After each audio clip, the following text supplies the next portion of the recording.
저는 올해 69, 남편 먼저 하늘로 보내고 혼자 산 지도 어언 10년이 다 되어가는 한명숙입니다. 동네 사람들은 저보고 아들, 며느리 잘 둬서 호강한다며 부러워들 하지요. 그럴 때마다 저는 그저 희미하게 웃어 보일 뿐 이렇다 저렇다 긴 말을 덧붙이지는 않았습니다. 남의 속 사정이라는 게 겉에서 보는 것처럼 그리 간단한 일은 아니니까요. 평생을 교단에서 아이들을 가르치다 교장으로 정년퇴직했고 남편이 남겨준 작은 상가 건물에서 나오는 월세 덕에 돈 걱정 없이 살고 있습니다. 자식에게 손 벌릴 일 없고 오히려 아쉬운 소리 하는 아들네 살림을 이따금씩 도와줄 수 있다는 것에 늘 감사하며 살았어요. 제 아들 지석이는 어릴 적부터 심성이 참 고왔습니다. 너무 고와서 탈이었지요. 우유부단하고 귀가 얇아 늘 손해를 보고 사는 아이였습니다. 그런 아들이 30 넘어 결혼하겠다고 데려온 아이가 바로 며느리 이민지였습니다.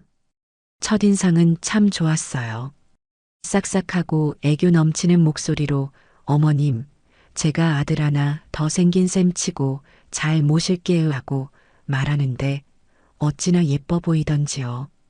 며느리는 실제로도 제게 참 잘했습니다.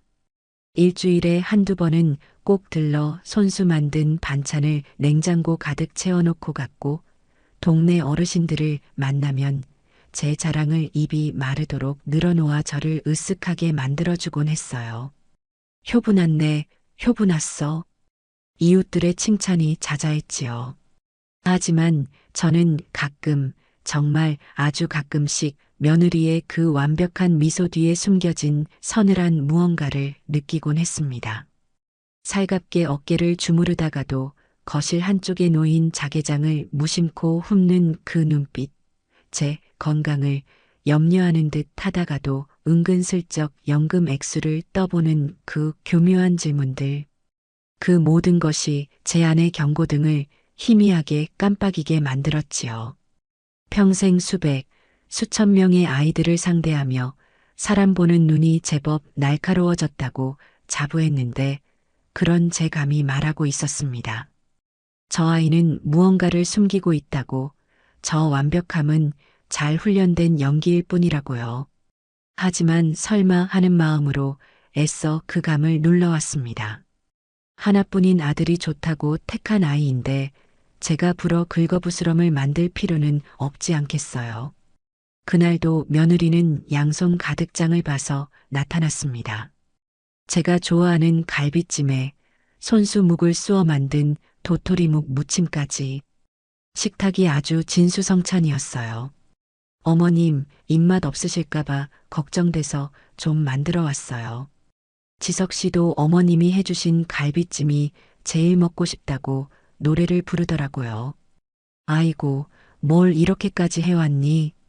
너도 일하느라 피곤할 텐데. 피곤하긴요. 어머님 맛있게 드시는 것만 봐도 저는 힘이 나는걸요. 어서 드셔보세요. 민지는 제 밥그릇 위로 가장 부드러운 갈빗대 하나를 올려주며 살갑게 웃었습니다. 저는 못 이기는 척 갈비를 뜯으며 아들 녀석의 안부를 물었지요. 지석이 사업은 좀 어떠니? 제 말에 민지의 젓가락질이 순간 멈칫했습니다. 그리곤 금세 슬픈 표정을 지어 보이며 길게 한숨을 내쉬더군요. 어머님. 말씀 마세요. 요즘 경기가 너무 안 좋잖아요. 성실하게만 하면 다 될 줄 알았는데 세상이 그렇게 만만치가 않더라고요. 우리 지석 씨 밤낮으로 뛰어다니는데도 영 나아질 기미가 안 보여서 어떡해요. 옆에서 보는 제가 다 속상해 죽겠어요. 어제는 글쎄 자다가 말고 잠꼬대를 하더라고요.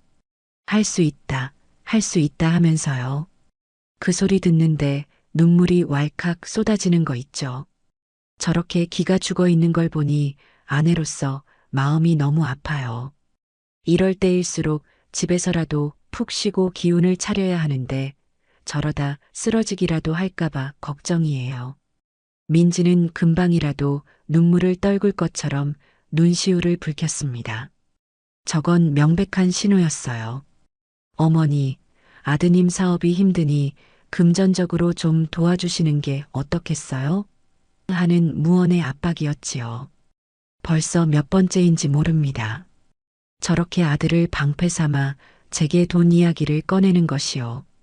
저는 모르는 척 딴청을 부렸습니다. 그래, 이럴 때일수록 잘 먹어야 기운을 내는 법이다. 이 갈비찜 좀 싸서 보내렴.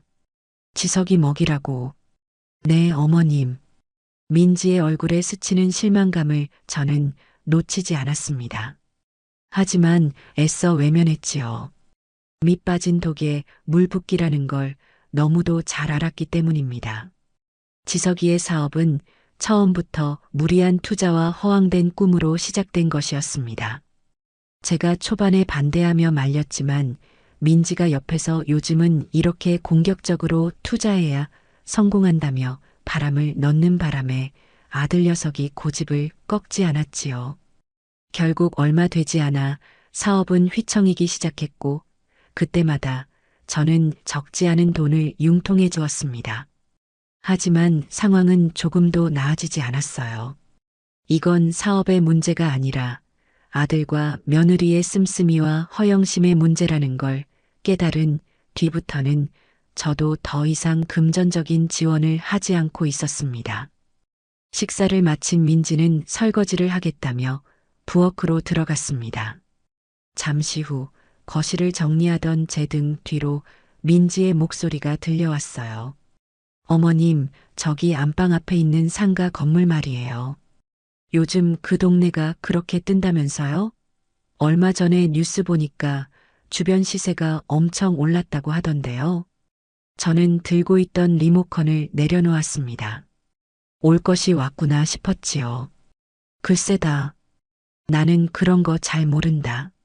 세입자들이 꼬박꼬박 월세만 잘 내주면 그만이지.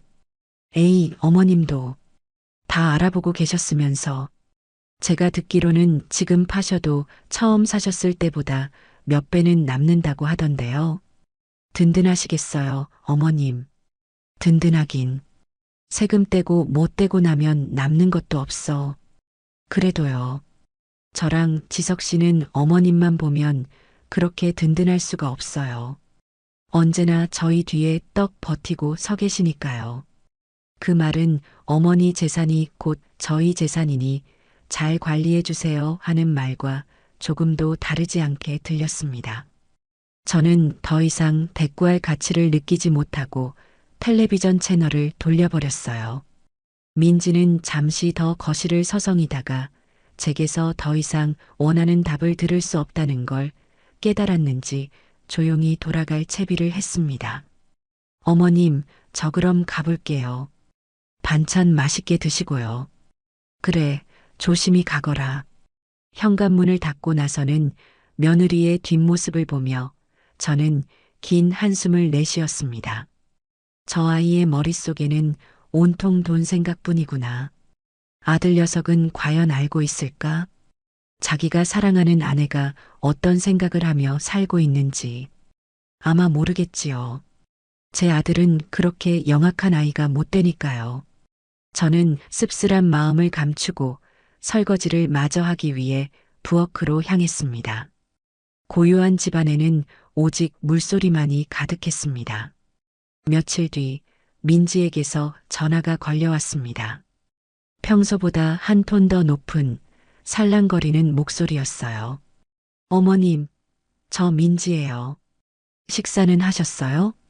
그래, 막 먹었다. 무슨 일이냐? 다름이 아니라요, 어머님. 제가 봉사활동하는 곳에서요. 이번 주말에 강원도로 1박 2일 봉사를 가기로 했거든요. 연탄도 나르고 독거 어르신들 집도 고쳐드리고요. 좋은 일 하는구나. 그런데요, 어머님. 저희 봉사팀 차가 좀 낡아서 장거리 운전하기가 불안해서요. 혹시, 정말 혹시인데 어머님 차를 하루만 빌릴 수 있을까요? 저희 짐도 많고 사람도 여러 타야 해서요. 어머님 차가 크고 안전하잖아요. 순간 말문이 막혔습니다. 제 차는 10년 전 남편이 세상을 떠나기 직전 제게 마지막으로 선물해 준 것이었습니다. 남편의 숨결이 깃든 유품이나 마찬가지였지요. 그래서 저는 자식들에게조차 쉽게 운전대를 허락하지 않았습니다. 차를 아끼는 제 마음을 며느리도 익히 알고 있을 터인데 저렇게 대뜸 빌려달라고 하니 당황스러웠어요. 그건 좀 곤란한데. 니들도 알다시피 내가 그 차를 얼마나 아끼는지. 알죠, 어머님. 당연히 알죠. 그러니까 더 조심스럽게 부탁드리는 거예요. 정말 딱 하루, 아니 이틀만요. 제가 정말 제 몸보다 더 소중하게 조심조심 다룰게요. 네, 어머님. 민지는 특유의 애교 섞인 목소리로 저를 졸라대기 시작했습니다. 제가 망설이는 기색을 보이자 이번에는 아들 지석에게 전화를 바꾼 모양이었어요. 곧이어 수화기 너머로 아들의 목소리가 들려왔습니다. 어머니, 저 지석이에요. 민지가 좋은 일 한다는데 좀 빌려주세요. 어머니 차가 제일 안전하잖아요. 저도 같이 가서 거들기로 했어요. 저희가 정말 조심히 잘 타고 올게요. 아들까지 나서서 저렇게 말하니 더 이상 거절하기가 어려워졌습니다. 하나뿐인 아들이 좋은 일 하는데 쓰겠다는데 매정하게 안 된다고 할 수가 없었어요. 알았다. 그렇게까지 말하는데 안 빌려줄 수가 있나? 내일 오전에 와서 가져가거라. 정말요, 어머니? 와, 감사합니다. 역시 우리 어머니가 최고예요. 전화기 너머로 환호하는 아들의 목소리를 들으며 저는 복잡한 심경에 사로잡혔습니다. 왜일까요? 좋은 일에 차를 빌려주는 것뿐인데 마치 제 목숨의 일부를 떼어주는 것처럼 마음이 불안하고 불편했습니다. 그저 기분 탓이려니 애써 스스로를 다독였지요. 다음 날 아침 아들 내외는 싱글벙글한 얼굴로 저희 집에 나타났습니다. 저는 차 키를 건네며 몇 번이고 신신당부를 했어요. 절대 과속하지 말고 운전 조심해야 한다. 특히 밤길 조심하고. 걱정 마세요, 어머님. 제 차보다 더 애지중지할게요. 그럼 잘 다녀오겠습니다. 민지는 제 손에서 차 키를 받아들고는 환하게 웃어 보였습니다. 그런데 그 미소가 평소와는 다르게 유난히 섬뜩하고 어색하게 느껴지는 건 왜였을까요? 마치 가면을 쓴 배우가 억지로 웃는 것처럼 눈은 전혀 웃고 있지 않았습니다. 저는 불길한 예감을 애써 지우며 멀어져가는 제 차의 뒷모습을 한참 동안이나 바라보았습니다. 부디 아무 일도 없어야 할 텐데. 이틀 뒤 약속한 시간보다 조금 늦게 아들 내외가 돌아왔습니다. 그런데 민지의 표정이 영 좋지 않았어요. 금방이라도 울음을 터뜨릴 것처럼 입술을 파르르 떨고 있었습니다. 어머님, 정말 죄송해요. 제가 정말 죽을 죄를 지었어요. 민지는 다짜고짜 제 앞에 무릎을 꿇었습니다. 저는 깜짝 놀라 민지를 일으켜 세웠지요. 아니, 이게 무슨 일이냐? 왜 그래? 차가요. 어머님, 정말 죄송해요. 민지의 손끝이 가리키는 곳을 따라가니 차의 조수석 쪽 문에 손톱만 한 흠집이 나 있었습니다. 페인트가 살짝 벗겨진 아주 미세한 상처였어요. 이게 다야? 나는 또 뭐라고. 이 정도 흠집은 괜찮다. 일부러 그런 것도 아닌데 뭘 그러니. 아니에요, 어머님. 그래도 어머님이 얼마나 아끼시는 차인데. 제가 주차하다가 실수로 그만. 정말 죄송해서 어떡해요. 수리비는 제가 전부 물어낼게요. 민지는 눈물까지 글썽이며 제게 사과했습니다. 아들 지석이도 옆에서 안절부절 못하며 아내를 거들었지요. 어머니, 죄송해요. 제가 옆에서 잘 봤어야 했는데. 됐다. 너희들 몸 안 다쳤으면 그걸로 된 거야. 이만한 게 다행이라고 생각해라. 얼른 들어가서 쉬어. 저는 대수롭지 않게 그들을 다독여 집으로 돌려보냈습니다. 하지만 마음 한구석에 남은 찝찝함은 어쩔 수가 없었어요. 평소에 민지답지 않은 과한 반응도 마음에 걸렸고 무엇보다 그 작은 흠집이 꼭 누군가가 일부러 날카로운 것으로 긁어낸 것처럼 부자연스러워 보였습니다. 저는 차고에 차를 세워두고 한참 동안이나 그 흠집에서 눈을 떼지 못했습니다. 마치 앞으로 닥쳐올 거대한 불행을 예고하는 흉터처럼 그 작은 상처가 제 마음을 무겁게 짓눌렀습니다. 그리고 며칠 뒤 제 예감은 현실이 되었습니다. 평화로운 오후를 깨뜨리며 울린 전화 한 통이 제 남은 인생을 송두리째 뒤흔들어 놓을 폭풍의 시작을 알렸으니까요. 한명숙 씨 되십니까? 경찰입니다. 수화기 너머로 들려오는 낯선 남자의 목소리에 심장이 쿵 하고 바닥으로 떨어지는 것 같았습니다. 경찰서라는 말에 순간 머릿속이 하얘졌습니다. 평생을 법 없이도 살 사람이라는 소리를 들으며 살아온 저였습니다. 그런 제가 경찰서에 불려갈 일이 뭐가 있단 말인가요? 저는 떨리는 목소리로 겨우 되물었습니다. 네, 제가 한명숙인데요. 무슨 일이시죠? 다름이 아니라 한명숙 씨 명의의 차량이 뺑소니 혐의로 신고가 접수되어서요. 조사를 위해 경찰서로 한번 나와주셔야겠습니다. 네, 뺑소니라니요? 그게 무슨 말씀이세요? 저는 며칠 동안 집 밖에 나간 적도 없는데요. 지난밤 10시경 강원도 국도에서 사람이 다치는 사고가 있었는데 용의 차량으로 선생님 차가 지목됐습니다. 자세한 이야기는 오셔서 들으시죠. 경찰은 제 말은 들을 생각도 없다는 듯 정해진 날짜와 시간을 통보하고는 전화를 끊어버렸습니다. 그날은 분명 며느리 민지가 제 차를 끌고 봉사활동을 간다던 바로 그날이었습니다. 저는 급하게 민지에게 전화를 걸었습니다. 신호음이 한참이나 이어진 뒤에야 민지는 잠이 덜 깬 목소리로 전화를 받았어요. 여보세요, 어머님. 이 시간에 웬일이세요? 아가, 너 혹시 강원도 갔던 날 밤에 무슨 일 없었니? 운전하다가 사람을 쳤다거나 하는 일 말이다. 제 다급한 목소리에 민지는 잠이 확 깼는지 목소리가 갑자기 날카로워졌습니다. 네, 사람을 쳐요? 아니요. 저 그런 적 없는데요. 그게 무슨 소리세요, 어머님? 방금 경찰서에서 전화가 왔다. 그날 밤에 내 차가 뺑소니 사고를 냈다고. 너 정말 아무것도 모르는 거냐? 어머님, 저는 정말 아니에요. 제가 왜 그런 짓을 하겠어요. 저는 그날 봉사활동 마치고 팀원들이랑 저녁 먹고 바로 숙소로 들어갔는걸요. 운전은 그 이후로 한 적도 없어요. 이게 도대체 무슨 날벼락이에요? 민지는 억울하다는 듯 소리치며 울먹이기 시작했습니다. 그럴 리가 없다고, 자기는 정말 결백하다고. 저는 혼란스러웠습니다. 민지의 반응은 너무나도 생생해서 거짓말처럼 보이지 않았어요.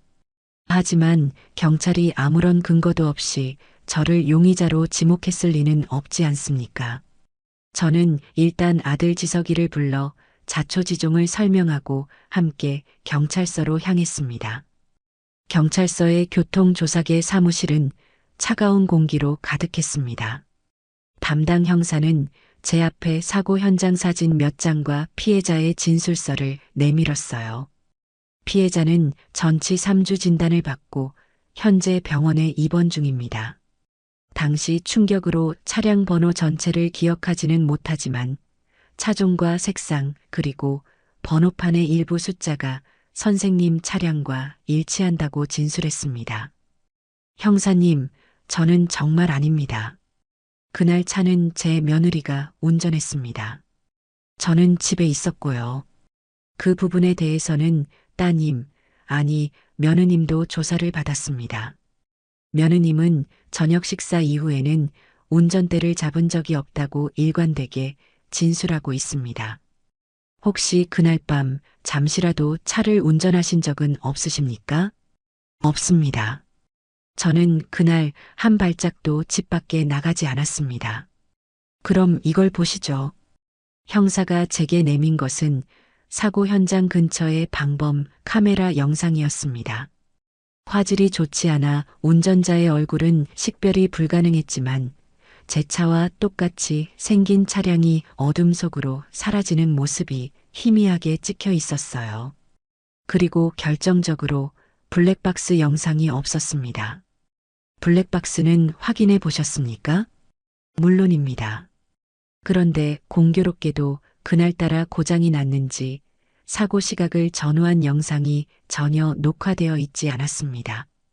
기가 막혔습니다. 세상에 이렇게까지 우연히 겹칠 수가 있을까요? 모든 정황이 마치 짝이라도 한 것처럼 저를 범인으로 몰아가고 있었습니다. 조사를 마치고 경찰서를 나오는 제 어깨는 천근만근 무거웠습니다. 아들 지석이는 옆에서 아무 말도 하지 않았어요. 그저 무거운 표정으로 땅만 내려다볼 뿐이었지요. 집에 돌아오자마자 민지가 달려와 제 손을 잡고 울음을 터뜨렸습니다. 어머님, 이게 어떻게 된 일이에요? 저는 정말 아니에요. 믿어주세요. 그래, 나는 너를 믿는다. 하지만 이제 어떡하면 좋으냐? 증거가 아무것도 없으니 바로 그때였습니다. 옆에서 잠자코 있던 아들 지석이가 무겁게 입을 열었어요. 어머니, 왜 그러냐? 혹시 정말 혹시인데요. 최근에 자꾸 뭘 깜빡깜빡 잊어버리시거나 했던 말을 또 하시거나 그런 적은 없으셨어요? 저는 제 귀를 의심했습니다. 지금 제 아들이 저를 의심하고 있는 것이었습니다. 지석아, 너 지금 그게 무슨 말이니? 엄마를 의심하는 거냐? 아니, 의심하는 게 아니고요. 그냥 걱정이 돼서 그러는 거죠. 연세도 있으시니까. 어쩌면 어머니가 잠깐 운전하셨는데 기억을 못 하시는 걸 수도 있잖아요. 저는 말문이 막혔습니다. 세상이 무너져 내리는 기분이 이런 걸까요? 평생을 애지중지 키운 내 아들이 나를 잠재적 치매 환자 취급하며 범인으로 몰아가고 있었습니다. 제 심장이 갈기갈기 찢어지는 것 같았어요. 제 표정이 굳어지는 것을 본 민지가 다급하게 아들의 옆구리를 쿡 찔렀습니다. 여보, 무슨 말을 그렇게 해요? 어머님께 실례잖아요. 아니, 나는 그냥 여러 가능성을 열어두고 생각해 보자는 거지. 지금 상황이 우리한테 너무 불리하잖아. 그래도 어떻게 어머님을 의심할 수가 있어요. 어머님은 절대 그러실 분이 아니에요. 민지는 오히려 제 편을 들며 아들을 나무랐습니다. 하지만 저는 똑똑히 보았습니다. 아들을 쿡 찌르던 그 손짓과 잠깐 스쳐 지나간 그 미묘한 눈빛 교환을요. 저건 완벽하게 짜인 각본이었습니다. 아들은 미끼를 던지고 며느리는 제 편을 드는 척하며 제게서 신뢰를 얻어내려는 수작이었지요. 온몸에 소름이 돋았습니다. 그날 이후 아들과 며느리의 압박은 더욱 노골적으로 변해갔습니다. 민지는 매일같이 제게 와서 눈물을 흘리며 말했어요. 어머님, 아무래도 병원에 한번 가보시는 게 좋겠어요. 요즘은 초기 치매도 약으로 다 관리할 수 있대요. 제가 좋은 병원 알아봐 드릴게요. 아들은 옆에서 맞장구를 쳤습니다.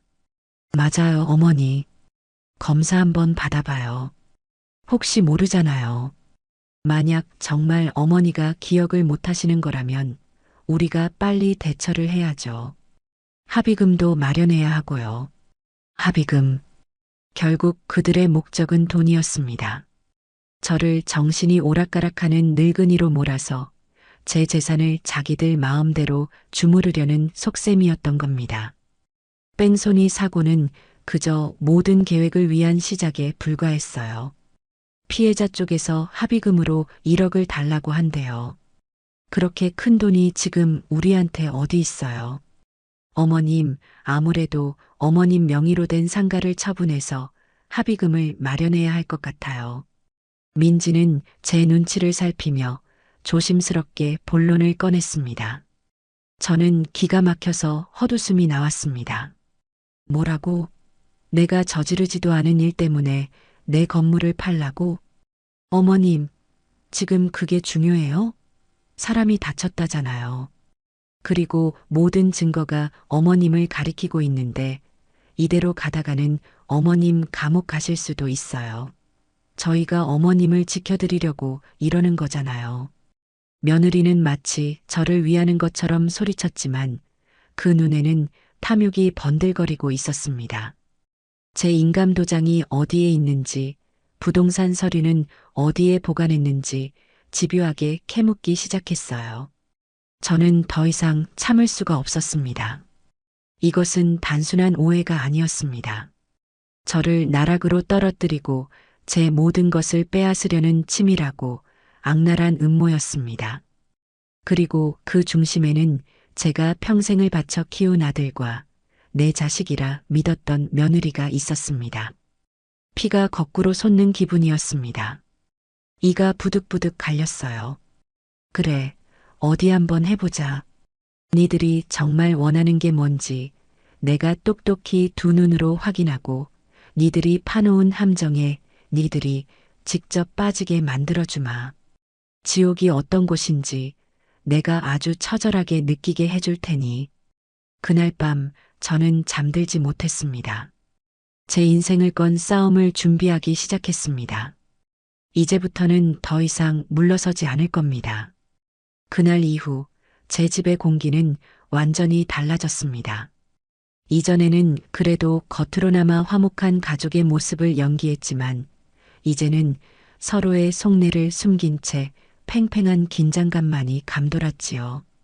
아들과 며느리는 매일같이 저를 찾아와 병원에 가자, 합의금을 마련해야 한다.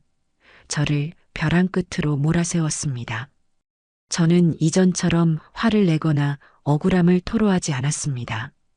그 대신 다른 방법을 쓰기로 마음먹었지요. 그들이 원하는 대로 아주 연약하고 혼란스러워하는 늙은이의 역할을 맡기로 한 겁니다. 어머니, 오늘 병원 예약해뒀어요. 같이 가요, 네. 민지가 제 팔을 부드럽게 잡아 끌며 말했습니다. 저는 초점 없는 눈으로 허공을 바라보며 힘없이 대답했어요. 내가 왜 병원에 가야 하니? 나는 아무렇지도 않은데. 어머님, 자꾸 이러시면 저희가 더 힘들어요. 그냥 검사만 한번 받아보시는 거라니까요. 내가 정말 기억을 못하는 걸까? 내가 운전을 했던가? 저는 일부러 머리를 감싸쥐며 괴로워하는 신용을 했습니다. 제 연기에 아들 지석이의 얼굴이 순간 환해지는 것을 저는 놓치지 않았습니다. 저 녀석, 제가 정말 기억을 잃었다고 믿기 시작한 겁니다. 어머니, 혹시 뭐 기억나는 거 있으세요? 뭐라도 괜찮아요. 한번 잘 생각해 보세요. 모르겠다. 머리가 너무 아프구나. 그날 밤 일이 안개처럼 뿌옇기만 해. 내가 너희에게 차를 빌려준 것은 기억이 나는데 그 뒤는 도무지. 저는 이마를 짚으며 비틀거렸습니다. 제 아들은 기다렸다는 듯 저를 부축하며 민지와 눈짓을 교환했어요. 그들의 눈에는 계획대로 되고 있어라는 만족감이 선명하게 떠올라 있었습니다. 저는 속으로 차갑게 웃었습니다. 그래, 마음껏 비웃어라. 마지막에 웃는 사람이 누가 될지는 두고 보면 알게 될 테니. 저는 그들의 감시 속에서도 몰래 반격을 준비하기 시작했습니다. 가장 먼저 한 일은 수십 년간 알고 지낸 형사로 일하다 퇴직한 오랜 친구에게 연락을 한 것이었습니다. 저는 친구에게 모든 자초지종을 털어놓았습니다. 제 이야기를 다 들은 친구는 전화기 너머로 길게 한숨을 쉬더니 이내 단호한 목소리로 말했습니다. 명수가 정신 똑바로 차리고 들어. 이건 단순한 뺑소니 사건이 아니야. 네 재산을 노린 계획적인 사기극일 가능성이 아주 높아. 나도 그렇게 생각해. 하지만 증거가 아무것도 없어. 블랙박스도 고장났고, 목격자도 없고, 증거가 없으면 만들어야지. 지금부터 내가 시키는 대로 해. 일단 그 피해자라는 놈부터 만나봐. 직접 만나서 그놈의 얼굴과 목소리를 똑똑히 기억해둬. 그리고 절대로 네 아들과 며느리 앞에서는 지금처럼만 행동해. 기억이 오락가락하는 불쌍한 늙은이처럼 말이야. 그게 그놈들을 방심하게 만드는 가장 좋은 방법이야. 친구의 조언은 제게 한 줄기 빛과 같았습니다. 저는 곧바로 실행에 옮겼습니다. 다음 날 저는 과일 바구니 하나를 사들고 피해자가 입원해 있다는 병원으로 향했습니다. 물론 아들과 며느리에게는 내가 정말 사고를 냈을지도 모른다는 생각에 도의적인 책임을 다하러 간다고 둘러댔지요. 그들은 제 말에 아주 만족스러워하며 병원까지 저를 태워다 주었습니다. 병실 문을 열고 들어서자 침대에 누워있던 젊은 남자가 저를 힐끗 쳐다보았습니다. 다리에는 깁스를 하고 있었지만 얼굴색은 환자라고는 믿기지 않을 만큼 혈색이 좋았어요. 제가 들어서는 것을 보고는 귀찮다는 듯 인상을 팍 찌푸리더군요. 누구세요? 제가 그 사고 차량 주인입니다. 정말 죄송합니다. 제가 기억이 잘 나지 않아서. 저는 일부러 말을 흐리며 고개를 숙였습니다. 그러자 남자의 눈빛이 순간 교활하게 빛나는 것을 똑똑히 보았습니다. 아, 그 할머니. 이제야 나타나셨네. 사람이 다쳐서 이렇게 누워 있는데 사과 한번 하러 오는 게 그렇게 힘들었어요? 정말 죄송합니다. 몸은 좀 어떠신가요? 어떠냐고요? 밤마다 쑤시고 아파서 잠을 잘 수가 없어요. 의사 선생님이 평생 후유증이 남을 수도 있다고 하더라고요. 이거 어떻게 책임지실 거예요? 남자는 앓는 소리를 하며 엄살을 부렸지만 그 목소리에는 일말의 고통도 섞여 있지 않았습니다. 오로지 돈에 대한 탐욕만이 번들거리고 있었지요. 저는 그의 얼굴과 목소리, 말투 하나하나를 제 머릿속에 깊이 새겨 넣었습니다. 친구의 말대로 이놈은 분명 전문 사기꾼이거나 민지와 한패인 녀석이 틀림없었습니다. 병원에서 돌아온 저는 곧바로 다음 계획을 실행했습니다. 흥신소를 운영하는 조카에게 전화를 걸었습니다. 어릴 적부터 제가 유독 예뻐했던 똑똑하고 믿음직한 아이였어요. 상철아, 나다. 네 도움이 좀 필요하구나. 저는 조카에게 병원에서 만난 피해자의 인상착의를 상세하게 설명해주고 그놈의 뒷조사를 부탁했습니다. 며느리 이민지와의 관계도 함께 알아봐 달라고 했지요. 비용은 얼마가 들어도 좋으니 최대한 빨리 알아봐 달라고 신신당부했습니다. 걱정 마세요, 이모. 제가 누굽니까? 이 바닥 전문가 아닙니까? 며칠 안에 저놈이 아침에 뭘 먹고 밤에 무슨 꿈을 꾸는지까지 싹 다 알아내 드릴게요. 든든한 조카의 목소리를 들으니 천군만마를 얻은 것처럼 마음이 놓였습니다. 그리고 저는 마지막으로 가장 중요한 증거를 잡기 위한 덫을 놓았습니다. 그날 밤 아들 내외가 모두 잠든 시간을 틈타 저는 조용히 차고로 내려갔습니다. 그리고 미리 준비해둔 초소형 녹음기와 GPS 추적기를 제 차 안 가장 눈에 띄지 않는 곳에 설치했습니다. 이제부터 저 차 안에서 이루어지는 모든 대화와 저 차의 모든 움직임은 고스란히 제 손안에 기록될 겁니다. 다음 날 아침 저는 민지를 불러 말했습니다. 아가, 아무래도 내가 병원에 한번 가봐야 할 것 같구나. 어제 그 사람을 만나고 오니 내가 정말 죄를 지은 것 같아 마음이 너무 무겁다. 제 말에 민지의 얼굴이 활짝 폈습니다. 정말요, 어머님? 잘 생각하셨어요. 제가 당장 병원 예약할게요. 그래. 그리고 병원 가는 길에 은행에도 좀 들러야겠다. 합의금을 조금이라도 마련하려면 적금을 깨야지. 네가 좀 도와다오. 민지는 제 말에 거의 기쁨을 감추지 못하는 표정이었습니다. 모든 것이 자기 뜻대로 되어간다고 생각하고 있겠지요. 저는 그런 민지를 태우고 일부러 제 차의 운전대를 잡았습니다. 병원으로 향하는 내내 민지는 신이 나서 제잘거렸습니다. 어머님, 진작 이렇게 하셨으면 얼마나 좋아요. 괜히 마음고생만 하셨잖아요. 그러게 말이다. 내가 고집이 너무 셌지. 괜찮아요. 지금이라도 바로잡으면 되죠. 합의만 잘 되면 어머님 감옥 가실 일은 없을 거예요. 제가 옆에서 잘 도와드릴게요. 저는 아무 말 없이 운전만 했습니다. 제 귀에는 민지의 목소리가 들리지 않았습니다. 오직 제 차 어딘가에 숨겨져 있을 작은 녹음기가 우리의 대화를 잘 담고 있기만을 바랄 뿐이었지요.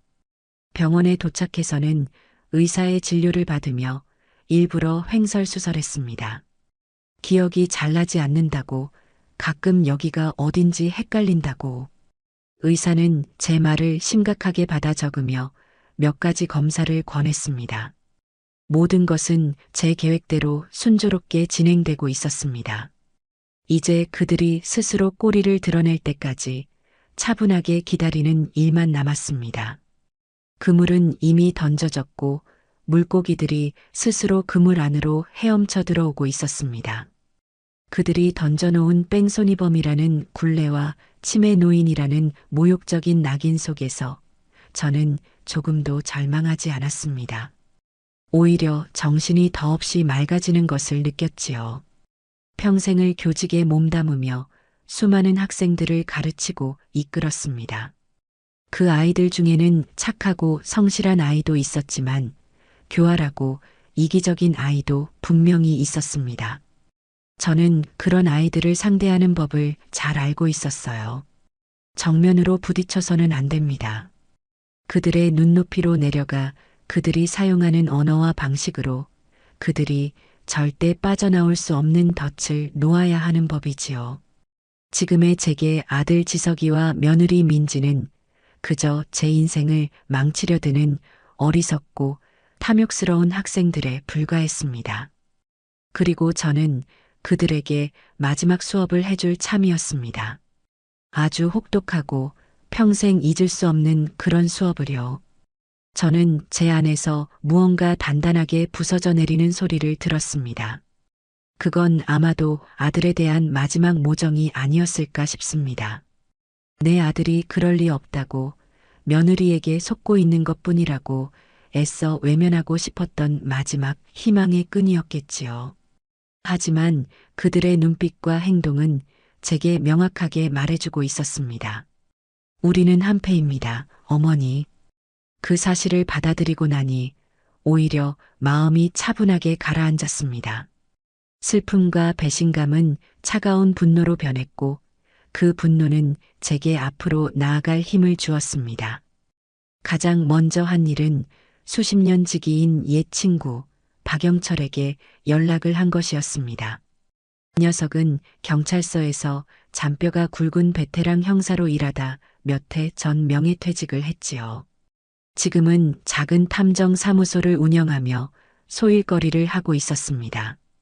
현역 시절 독사라고 불릴 만큼 한번 물면 절대 놓지 않는 집요함을 가진 친구였기에 지금 제게 가장 필요한 사람이었습니다. 늦은 밤 저는 영철이에게 전화를 걸었습니다. 여보게, 박 형사. 잘 지내는가?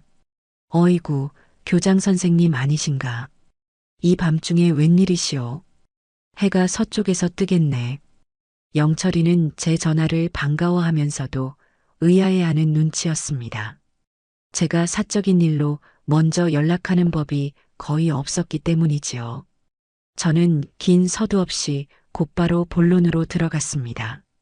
제가 처한 상황을 처음부터 끝까지 아주 상세하게 설명해 주었지요. 제 이야기가 길어질수록 수학이 넘어 영철이의 숨소리가 점점 거칠어지는 것이 느껴졌습니다. 그래서 지금 아들놈이랑 며느리년이 합세해서 자네를 치매 환자로 몰고 재산을 가로채려 한다. 이 말인가? 아마도 그런 것 같네. 내 입으로 말하기도 참담하지만. 이런 천하에 벼락 맞을 놈들을 봤나? 내가 형사생활 30년 하면서 별의별 인간들 다 봤지만 제 어미 등쳐먹으려는 놈들만큼 추악한 것들은 없었어. 그래서 교장 선생님은 지금 어떻게 하고 계신가? 그놈들한테 억울하다고 소리라도 질러봤소? 아니, 그 반대로 하고 있네. 그들이 원하는 대로 기억이 오락가락하는 정신 나간 늙은이 행세를 하는 중이지. 제 말에 수화기 너머에서 잠시 침묵이 흘렀습니다. 이내 영철이는 낮게 웃으며 말했습니다. 역시 한명숙은 한명숙이야. 평생을 범생이처럼 살더니 이럴 땐 아주 여우처럼 머리가 돌아가는구만. 아주 잘하고 있소. 지금처럼만 하시오. 그게 그 오만한 것들을 방심하게 만드는 가장 확실한 방법이니까. 앞으로 내가 어떻게 하면 좋겠나? 자네의 도움이 필요하네. 일단은 지금처럼 계속 연기를 하시오. 그놈들이 하자는 대로 다 해주는 척하면서 시간을 버는 거야. 병원에 가자면 가고 검사를 받자면 받으시오. 그러면서 그놈들이 하는 모든 말과 행동을 아주 사소한 것 하나까지 전부 기록해둬. 녹음할 수 있으면 더 좋고 모든 게 나중에 증거가 될 테니. 알겠네. 그리고 그 피해자라는 놈, 그놈이 이 사건의 가장 약한 고리일 가능성이 높아. 내가 사람을 붙여서 그놈 뒷조사를 싹 해보겠네. 아마 며느리라는 년하고 어떻게든 연결되어 있을 거야. 꼬리가 길면 잡히는 법이지. 고맙네, 영철아. 이 은혜는 꼭 갚겠네. 은혜는 무슨, 우리 사이에. 대신 나중에 이 모든 일이 끝나면 아주 비싼 술 한 잔 사시오. 그 못된 것들 콩밥 먹이는 안주 삼아서 아주 맛있게 마셔줄 테니. 영철이와의 통화는 제게 확신을 주었습니다. 저는 더 이상 혼자가 아니었습니다. 든든한 지원군을 얻었으니 이제 본격적으로 저들의 무대를 제 무대로 만들어갈 차례였습니다. 그날 이후 저의 연기는 더욱 완벽해졌습니다. 아침에 눈을 뜨면 일부러 멍한 표정으로 한참 동안 허공을 응시했고 식사를 할 때는 수저를 떨어뜨리거나 국을 엎지르기 일쑤였습니다. 어머님 괜찮으세요? 왜 그러세요 정말? 민지가 짜증 섞인 목소리로 행주를 가져와 식탁을 닦으며 말했습니다. 저는 어쩔 줄 몰라 하는 표정으로 민지를 바라보며 말했지요. 미안하다 나도 모르게 손에 힘이 빠져서. 정말. 제가 못 살아. 이러니 저희가 어떻게 어머님을 혼자 두겠어요. 얼른 병원부터 가보셔야 한다니까요. 지석이는 우리 아들은 어디 갔니? 아침부터 보이질 않는구나. 저는 일부러 아들의 행방을 물었습니다. 바로 제 맞은편에 앉아 밥을 먹고 있는 아들을 못 본 척하면서요. 지석이는 제 말에 밥숟가락을 내려놓고는 깊은 한숨을 내쉬었습니다. 그 표정에는 저에 대한 걱정보다는 귀찮음과 짜증이 더 역력하게 서려 있었어요. 어머니, 저 여기 있잖아요. 바로 앞에 있는데도 안 보이세요? 그랬구나. 미안하다. 내가 정말 정신이 없나 보구나. 저는 머리를 감싸쥐며 자책하는 연기를 했습니다. 아들과 며느리는 서로를 마주보며 이제 정말 때가 되었다는 듯한 눈빛을 교환했습니다. 그들의 그 오만한 눈빛을 마주하며 저는 속으로 칼을 갈았습니다. 그래, 마음껏 나를 동정하고 비웃어라. 니들이 나를 더 한심하게 여길수록 니들의 목을 죄는 올가미는 더욱 단단해질 테니. 저녁에는 일부러 거실을 서성이다가 값비싼 도자기를 깨뜨리기도 했습니다. 쨍그랑하는 파열음과 함께 아들 내외가 안방에서 뛰쳐나왔지요. 어머니, 이게 무슨 소리예요? 아, 내가 발을 헛디뎌서. 산산조각 난 도자기 파편과 망연자실한 표정의 저를 번갈아 보던 민지는 더 이상 분노를 감추지 못하고 제게 쏘아붙였습니다. 이게 얼마짜리인 줄 아세요? 아버님이 살아생전에 어머님께 선물하신 거잖아요. 이걸 이렇게 깨뜨리시면 어떡해요? 미안하다, 정말 미안하다. 저는 주저앉아 울먹였습니다. 물론 눈물 한 방울 나오지 않는 거짓 울음이었지요. 제 비참한 연기를 지켜보던 아들 지석이가 마침내 결심한 듯 민지에게 말했습니다. 여보, 아무래도 안 되겠어. 내일 당장 어머니 모시고 한정치산 선고 신청하러 법원에 가야겠어. 이러다가는 정말 큰일 나겠어. 한정치산. 제가 기다리던 바로 그 단어였습니다. 저를 법적으로 무능력한 사람으로 만들어 제 모든 재산을 자기들 마음대로 처분하겠다는 마지막 선전포고였지요. 저는 고개를 푹 숙인 채 제 입꼬리가 비릿하게 올라가는 것을 애써 감추었습니다. 드디어 니들이 스스로 무덤을 파기 시작했구나. 다음 날 아침 저는 조카 상철이에게서 연락을 받았습니다. 제가 뒷조사를 부탁했던 피해자에 대한 정보가 나왔다는 것이었지요. 저는 아들 내외 몰래 집 근처 공원으로 나가 상철이를 만났습니다. 상철이는 제게 서류 봉투 하나를 내밀었습니다. 이모, 빙고예요. 이놈, 이름은 차민준이고 나이는 32.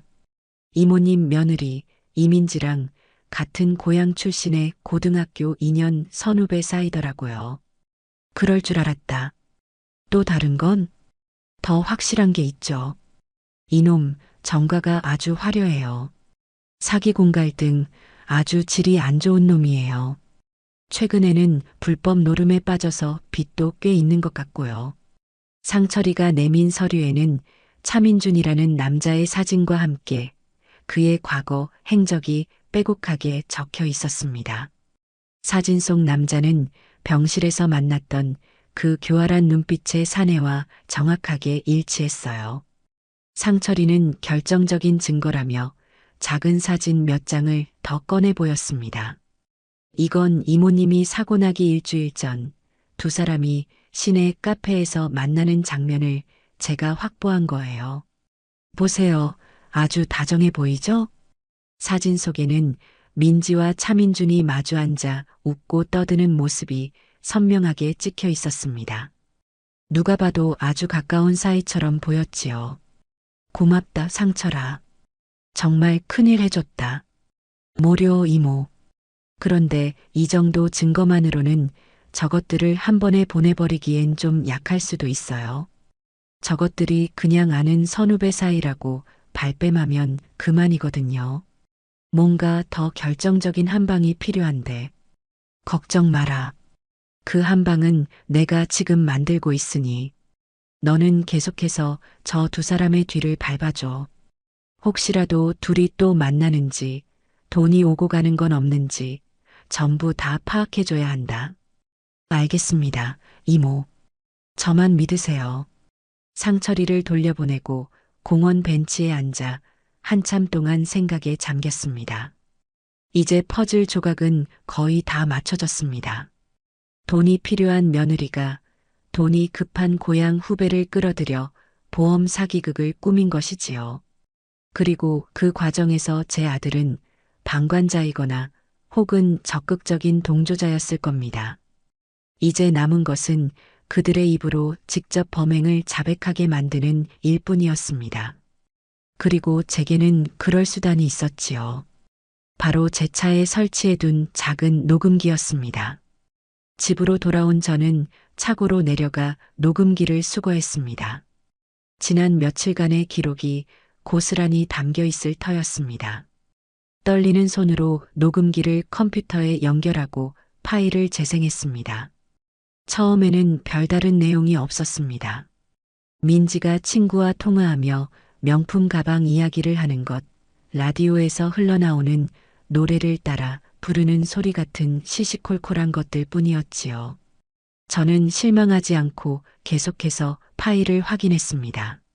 그리고 마침내 제 심장을 뛰게 하는 목소리가 흘러나왔습니다. 민지가 누군가와 통화하는 내용이었어요. 그러니까 돈은 언제쯤 받을 수 있다는 거야? 상대방의 목소리는 녹음되지 않았지만 저는 직감할 수 있었습니다. 차민준, 그놈이 틀림없었습니다. 뭘 믿고 기다려. 지금 병원 생활도 지겨워 죽겠는데. 약속이랑 다르잖아. 일이 이렇게 쉽게 끝날 줄 알았으면 나도 처음부터 이렇게까지 하지는 않았지. 민지의 목소리가 점점 날카로워졌습니다. 시끄럽고 조금만 더 기다려. 지금 그 할망구가 거의 다 넘어왔으니까. 내일 모레 법원에 가서 도장만 찍으면 이 모든 게 다 우리 차지가 된다고. 알았어? 그러니까 쓸데없는 소리 하지 말고 아픈 연기나 똑바로 해. 괜히 긁어부스럼 만들지 말고. 민지는 전화를 끊고는 혼잣말로 욕설을 내뱉었습니다. 멍청한 놈. 자기가 머리 좀 썼다고 생각하겠지. 푼돈이나 쥐어주고 떼어버리면 그만인 것을. 모든 것이 담겨 있었습니다. 그들의 추악한 계획과 서로를 향한 불신까지도요. 저는 파일을 여러 곳에 복사하며 차갑게 웃었습니다. 이제 이 녹음 파일은 그들의 목에 걸릴 가장 무거운 족쇄가 될 겁니다. 저는 다시 한번 병원을 찾아갈 준비를 했습니다. 이번에는 그저 관찰만 하고 오지는 않을 참이었습니다. 뱀의 아가리 속으로 제 손을 직접 집어넣어 볼 생각이었습니다. 다음 날 저는 또다시 과일 바구니를 들고 차민준의 병실을 찾았습니다. 이번에도 아들 내외가 저를 데려다 주었지요. 제가 병실로 들어서는 것을 보고 차민준은 노골적으로 귀찮다는 표정을 지었습니다. 아, 또 오셨네. 할머니, 저 이제 괜찮으니까 그만 좀 오세요. 자꾸 찾아오시는 거 부담스러워요. 미안합니다. 그래도 죄 지은 마음에. 저는 그의 침대 옆 의자에 힘없이 주저앉았습니다. 그리고는 품속에서 흰 봉투 하나를 꺼내 그의 침대 위로 밀어 넣었어요. 이게 뭡니까? 많지는 않습니다. 제가 가진 돈을 좀 털어서 급한 대로 쓰시라고요.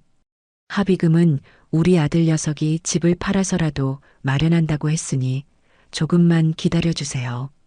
봉투 안에는 현금 100만 원이 들어 있었습니다.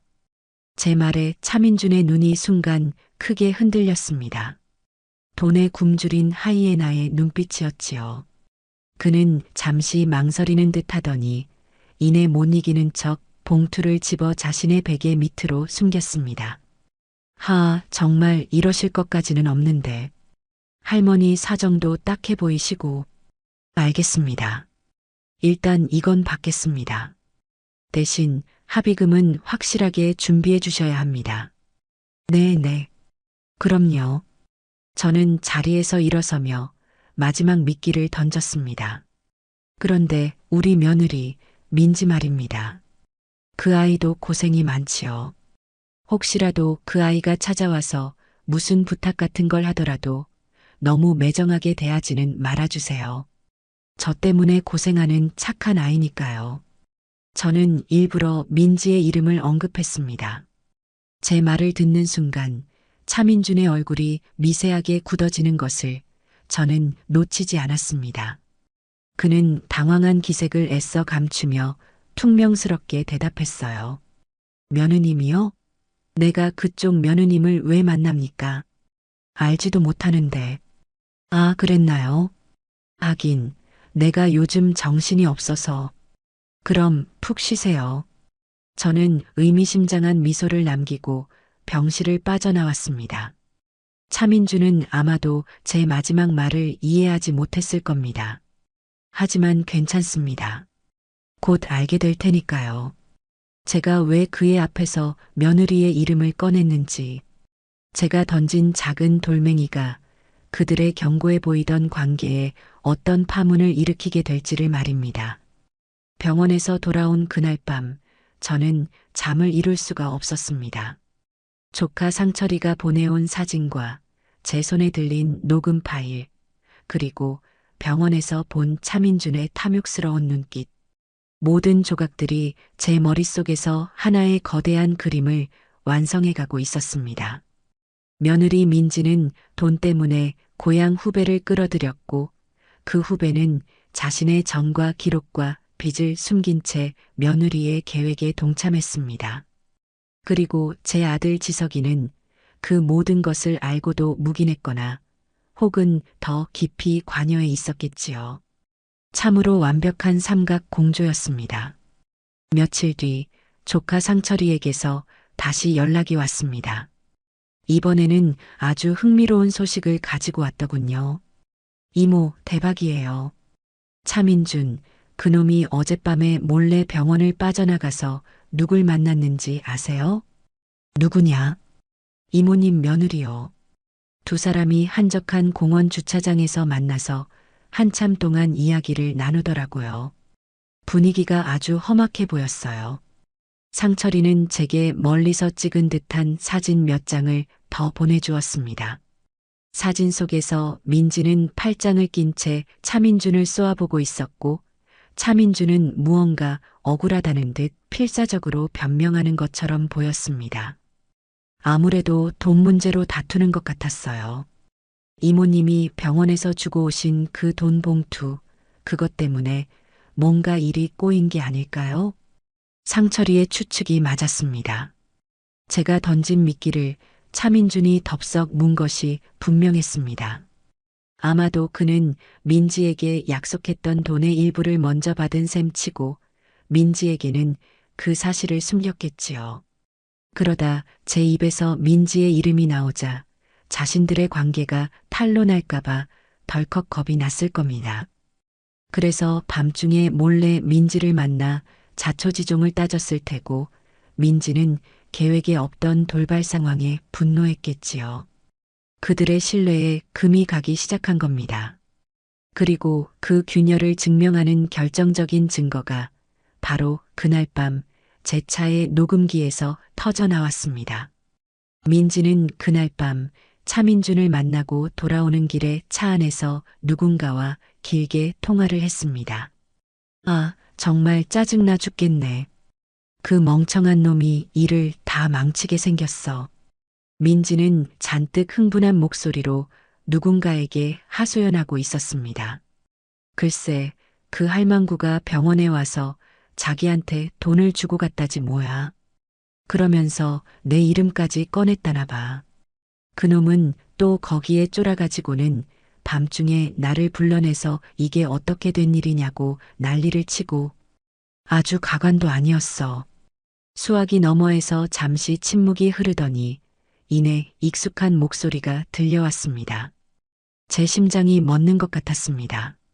제 아들 지석이의 목소리였습니다. 뭐, 어머니가 왜 그런 짓을.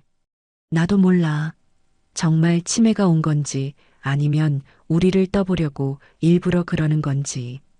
어느 쪽이든 기분 더러운 건 마찬가지야. 당신 어머니 생각보다 보통이 아니라니까.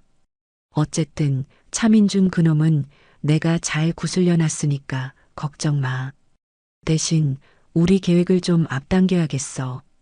더 이상 시간을 끌다가는 무슨 변수가 생길지 몰라. 당신 내일 당장 법원 가서 서류 접수해. 모레 아침 일찍 어머니 모시고 바로 법원으로 가는 거야. 가서 도장 찍고 모든 걸 한 번에 끝내버리자고. 알았어. 그렇게 할게. 아들은 아주 짧고 담담하게 대답했습니다. 그 목소리에는 일말의 망설임이나 죄책감도 느껴지지 않았습니다. 그저 아내의 명령에 복종하는 충실한 하수인처럼 보일 뿐이었지요. 저는 눈을 감았습니다. 더 이상은 들을 필요도 없었습니다. 제 아들이 이 모든 범죄의 공범이라는 사실이 너무나도 명백해졌으니까요. 이제 제게 남은 마지막 미련한 조각마저 산산이 부서져 먼지처럼 흩어져 버렸습니다.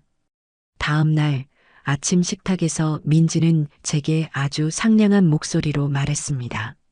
어머님, 저희가 아무리 생각해도 어머님을 이대로 둘 수는 없을 것 같아요. 어머님의 재산을 안전하게 지켜드리고 또 어머님을 잘 보살펴드리기 위해서 법적인 절차를 좀 밟아야 할 것 같아요. 법적인 절차라니? 어려운 건 아니고요. 그냥 법원에 가서 서류에 도장 몇 번만 찍으시면 돼요. 그러면 앞으로 모든 재산 관리는 저희가 알아서 해드릴 거고요. 어머님은 아무 걱정 없이 편안하게 지내시기만 하면 돼요. 마치 제게 큰 은혜라도 베푸는 것처럼 말하는 며느리의 얼굴이 역겨웠습니다. 제 옆에 앉은 아들은 차마 제 눈을 마주치지 못하고 고개만 푹 숙이고 있었지요. 저는 힘없이 고개를 끄덕였습니다. 니들이 알아서 하려무나. 나는 이제 아무 힘도 없다. 제 대답에 민지의 얼굴이 환하게 빛났습니다. 모든 것이 끝났다고 생각하겠지요. 하지만 민지는 모르고 있었습니다. 그것은 끝이 아니라 이제 막 시작되는 심판의 서막이라는 것을요. 그날 오후 민지는 외출 준비를 하며 제게 말했습니다. 어머님, 저 친구 좀 만나고 올게요. 저녁 식사 전에는 들어올게요. 그래, 조심히 다녀오너라. 민지가 집을 나서자마자 저는 차고로 내려가 차에 설치해 두었던 녹음기와 GPS 추적기를 다시 한번 확인했습니다. 모든 것이 정상적으로 작동하고 있었어요. 잠시 후 제 휴대폰으로 민지의 차가 움직이기 시작했다는 알림이 떴습니다. 그런데 이상했습니다. GPS가 가리키는 방향은 민지가 말했던 시내가 아니었습니다. 차는 점점 외곽의 한적한 곳으로 향하고 있었어요. 그리고 마침내 며칠 전 차민준과 만났던 바로 그 공원 주차장에서 멈춰 섰습니다. 또 만나고 있구나. 저는 차가운 미소를 지었습니다. 하지만 그날의 만남은 이전과는 무언가 다른 분위기였습니다. 상철이가 보내온 실시간 사진 속에서 민지는 차민준에게 서류 봉투 하나를 건네고 있었습니다. 그리고 그 봉투를 받아든 차민준은 아주 비열한 미소를 짓고 있었지요. 그들이 주고받은 것이 무엇인지 저는 어렴풋이 짐작할 수 있었습니다. 그리고 그 짐작은 그날 밤 제가 확인한 녹음 파일을 통해 확신으로 바뀌었습니다. 그 파일 안에는 제 아들과 며느리의 목소리뿐만 아니라 그들의 모든 것을 파멸시킬 또 다른 인물의 목소리가 함께 담겨 있었습니다. 그날 밤 저는 떨리는 마음으로 녹음 파일을 재생했습니다. 차 안에는 아들과 며느리 단둘이 타고 있었습니다. 민지는 잔뜩 상기된 목소리로 지석이에게 말하고 있었어요. 자기야, 이제 정말 다 끝났어. 내일 아침에 도장만 받으면 돼. 정말 아무 문제 없겠지? 갑자기 좀 불안하네. 아들의 목소리는 미세하게 떨리고 있었습니다. 뒤늦은 후회일까요? 아니면 그저 탐욕에 따르는 불안감일까요? 민지는 그런 아들을 한심하다는 듯 쏘아붙였습니다. 이제 와서 무슨 약한 소리야. 당신 빚 갚아주려고 내가 얼마나 애썼는데 여기까지 와서 물을 수 없어. 정신 똑바로 차려. 알았어. 미안해. 그리고 차민준 그놈도 오늘 확실하게 정리했어. 입막음용으로 돈 좀 쥐어주고 각서도 받아놨으니까. 이제 그놈이 우리 뒤통수 칠 일은 절대 없을 거야. 각서. 역시 제 예상이 맞았습니다. 민지는 차민준에게 돈을 주며 이번 일에 대해 발설하지 않겠다는 각서를 받아낸 것이었습니다. 하지만 그 다음 순간 녹음기에서 흘러나온 민지의 혼잣말은 저를 경악하게 만들었습니다. 멍청한 놈. 그 각서가 법적으로 아무 효력도 없는 휴지 조각인 줄도 모르고 나중에 뒤통수는 내가 칠 건데. 저는 소름이 돋았습니다. 민지는 처음부터 차민준을 이용하고 버릴 생각이었던 겁니다. 차민주는 그저 쓰고 버리는 장기말에 불과했던 것이지요. 하지만 민지가 간과한 사실이 있었습니다. 장기말도 궁지에 몰리면 왕을 물어뜯을 수 있다는 것을요. 저는 곧바로 조카 상철이에게 연락했습니다. 상철아, 지금 당장 차민준이라는 놈을 만나야겠다. 내가 너에게 보낸 녹음 파일, 그걸 들고 가서 그놈에게 들려줘라. 그리고 내 말을 그대로 전해. 한명숙 여사님이 마지막 기회를 주신다고. 이대로 이민지에게 뒤통수 맞고 버려질 것인지 아니면 지금이라도 모든 걸 자백하고 선처를 구할 것인지 선택은 내 몫이라고. 알겠습니다, 이모. 바로 움직일게요. 모든 준비는 끝났습니다. 저는 이제 내일 아침 법원으로 향하는 차 안에서 벌어질 마지막 연극을 준비해야 했습니다. 그 연극의 마지막 장면은 법원의 서류 접수 창구가 아니라 경찰서의 조사실이 될 것이었습니다. 다음 날 아침이 밝았습니다. 민지는 아침부터 화사하게 화장을 하고 가장 좋은 옷을 꺼내 입었습니다. 마치 큰 상이라도 받으러 가는 사람처럼 보였지요. 아들 지석이는 여전히 어두운 표정이었지만 민지의 성화에 못 이겨 억지로 옷을 챙겨 입었습니다. 어머님, 준비 다 되셨어요? 늦으면 안 돼요. 민지가 저를 재촉했습니다. 저는 일부러 느릿느릿 움직이며 마지막까지 혼란스러운 늙은이의 모습을 연기했습니다. 그래, 가야지. 가야 하고 말고. 이 모든 게 다 너희를 위한 것이니. 제 의미심장한 말의 뜻을 그들은 전혀 알아채지 못했습니다. 우리는 나란히 집을 나서 제 차에 올라탔습니다. 운전대는 민지가 잡았고 저는 뒷좌석에 앉았습니다. 아들은 제 옆에 앉아 창밖만 하염없이 바라보고 있었지요. 차가 법원을 향해 부드럽게 미끄러져 나가는 동안 차 안에는 무거운 침묵만이 흘렀습니다. 그리고 마침내 법원 건물이 저 멀리 보이기 시작했을 때 저는 조용히 입을 열었습니다. 아가, 네 어머님. 왜 그러세요? 네가 한 짓, 네 입으로 직접 말해볼 생각은 없니? 내가 마지막 기회를 주마. 제 목소리는 더 이상 연약하지 않았습니다.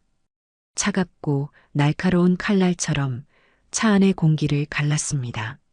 민지는 당황한 듯 백미러로 저를 쳐다보았습니다. 어머님, 그게 무슨... 바로 그때였습니다. 제 휴대폰에서 요란한 벨소리가 울리기 시작했습니다. 저는 스피커폰으로 전화를 받았습니다. 수화기 너머로 다급한 목소리가 흘러나왔습니다. 여보세요. 거기 이민지 씨 휴대폰 아니에요? 나 차민준이에요. 이민지, 너 지금 어디야? 차민준의 목소리에 운전대를 잡은 민지의 손이 크게 흔들렸습니다. 차가 순간 비틀거렸지요. 네가 어떻게 내 번호를... 시끄럽고 너 나한테 사기쳤지? 야, 내가 다 들었어. 네가 나를 어떻게 이용하고 버릴 생각이었는지. 저는 휴대폰 너머로 들려오는 차민준의 목소리를 들으며 백미러에 비친 민지와 아들의 얼굴을 조용히 지켜보았습니다. 그들의 얼굴은 새하얗게 질려 마치 종이 인형처럼 보였습니다. 심판의 시간은 그렇게 시작되고 있었습니다. 차 안의 공기는 얼음장처럼 차갑게 얼어붙었습니다. 스피커폰을 통해 터져나오는 차민준의 고함 소리는 좁은 차 안을 가득 메우고도 남아 밖으로 터져나갈 것만 같았지요. 며느리 민지는 새하얗게 질린 얼굴로 운전대를 쥔 채 아무 말도 하지 못했습니다. 그저 파르르 떨리는 입술로 금방이라도 부서져 버릴 것처럼 보였어요. 아들 지석이 역시 사색이 된 얼굴로 저와 제 휴대폰을 번갈아 쳐다볼 뿐이었습니다. 이민지, 듣고 있어? 이 사기꾼 같은 거사. 네가 감히 내 뒤통수를 쳐? 당장 안 나타나면 내가 니들 시어머니한테 가서 다 풀어버릴 거야. 아니, 지금 당장 경찰서로 가서 다 자백해버릴 테다. 차민준의 목소리가 절정에 달했을 때 저는 조용히 통화 종료 버튼을 눌렀습니다. 순간 차 안에는 지독한 정적만이 남았지요. 저는 그 정적을 깨고 아주 나지막하고 차분한 목소리로 말했습니다. 들었겠지. 저게 바로 니들이 공들여 쌓아 올린 탐욕의 성이 무너지는 소리다. 어머님, 그게 저건 다 오해예요. 저 사람이 돈 뜯어내려고. 민지는 겨우 목소리를 쥐어짜 내 변명을 늘어놓으려 했습니다. 하지만 저는 그 말을 가차없이 잘라버렸습니다. 오해? 그럼 이것도 오해더냐? 저는 품속에서 작은 녹음기를 꺼내 재생 버튼을 눌렀습니다. 차 안에는 며칠 전 민지가 차민준과 통화하며 합의금을 분배 문제로 다투던 내용이 선명하게 울려 퍼졌습니다. 이어서 아들 지석이와 함께 저를 요양원에 보낼 계획을 세우던 대화까지 모든 것이 담겨 있었지요. 녹음된 자신의 목소리를 듣는 민지의 얼굴은 이제 하얀색을 넘어 파랗게 질려 있었습니다. 어떻게 이걸? 어떻게 알았냐고? 니들이 나를 너무 얕봤다. 평생을 사람을 상대하며 살아온 나를 그저 힘없고 정신 나간 늙은이로만 봤지. 니들의 그 오만함이 바로 니들의 발목을 잡은 게야. 저는 녹음기를 껐습니다. 그리고는 창밖으로 보이는 법원 건물을 손으로 가리켰지요. 이제 어쩔 셈이냐? 이대로 저곳으로 가서 내 모든 것을 빼앗고 나를 정신병원에 쳐넣을 테냐? 아니면 지금이라도 모든 것을 실토하고 용서를 빌 테냐? 내가 주는 마지막 기회다. 제 말에 민지는 대답 대신 갑자기 차의 속도를 높이기 시작했습니다. 그러고는 미친 사람처럼 울부짖으며 소리쳤어요. 아니야. 이건 아니야. 여기서 끝낼 수는 없어. 차가 도로 위를 위태롭게 질주하기 시작했습니다. 옆에 앉아있던 아들 지석이가 겁에 질려 소리쳤지요. 민지야, 그만해. 이러다 다 죽어. 차 세워. 싫어. 당신은 가만히 있어. 이대로 법원까지 가면 돼. 가서 도장만 찍으면 이 모든 건 다 우리 것이 된다고. 민지는 거의 이성을 잃은 것처럼 보였습니다. 하지만 저는 조금도 당황하지 않았습니다. 오히려 그 모습이 가여웠지요. 마지막 발악이라는 것을 너무도 잘 알았으니까요. 저는 조용히 다음 행동을 개시했습니다. 제 옆에 앉아 창밖만 보며 벌벌 떨고 있는 아들의 손을 툭 쳤습니다. 지석아, 네 어머니. 엄마가 밉니까? 제 예상치 못한 질문에 아들은 고개를 들고 저를 바라보았습니다. 그 눈에는 두려움과 원망 그리고 아주 약간의 죄책감이 뒤섞여 있었어요. 내 엄마는 평생을 너 하나만 보고 살았다. 네가 아프면 밤새 네 옆을 지켰고 네가 웃으면 세상을 다 가진 것처럼 행복했다. 그런데 너는 겨우 저 여자 말 몇 마디에 그 모든 세월을 배신하고 내 어미를 나락으로 밀어 넣으려 했어. 그래도 나는 너를 끝까지 믿고 싶었다. 그래서 지금 너에게 마지막으로 묻는 게야.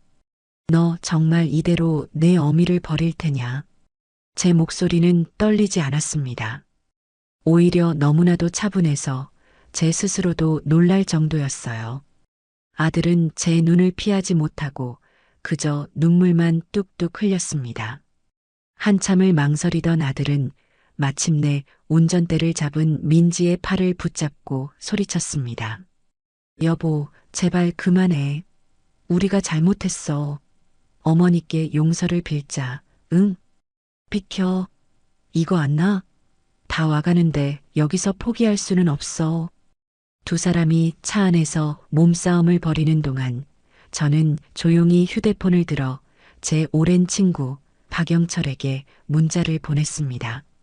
지금 출발하게. 짧은 문자를 보낸 뒤 저는 눈을 감았습니다. 이제 모든 준비는 끝났습니다. 이 지옥 같은 연극의 마지막 장면을 장식할 배우들이 무대 뒤에서 등장을 기다리고 있었습니다. 아들의 필사적인 저항에 결국 민지는 도로 한복판에 차를 세우고 말았습니다. 차가 멈추자마자 지석이는 뒷좌석 문을 열고 뛰쳐나가 길가에 주저앉아 구토를 하기 시작했습니다. 민지는 운전대에 머리를 박고 아이처럼 흐느껴 울었지요.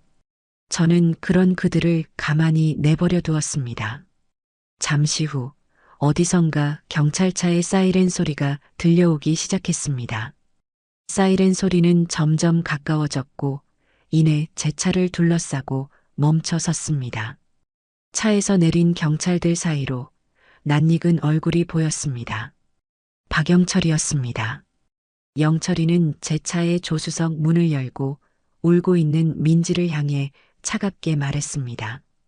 이민지 씨 사기 및 무고, 존속 협박 혐의로 긴급 체포합니다. 당신은 변호사를 선임할 수 있으며 묵비권을 행사할 수 있습니다. 그제야 민지는 고개를 들었습니다. 눈앞에 펼쳐진 광경을 믿을 수 없다는 표정이었지요. 이게 어떻게 된?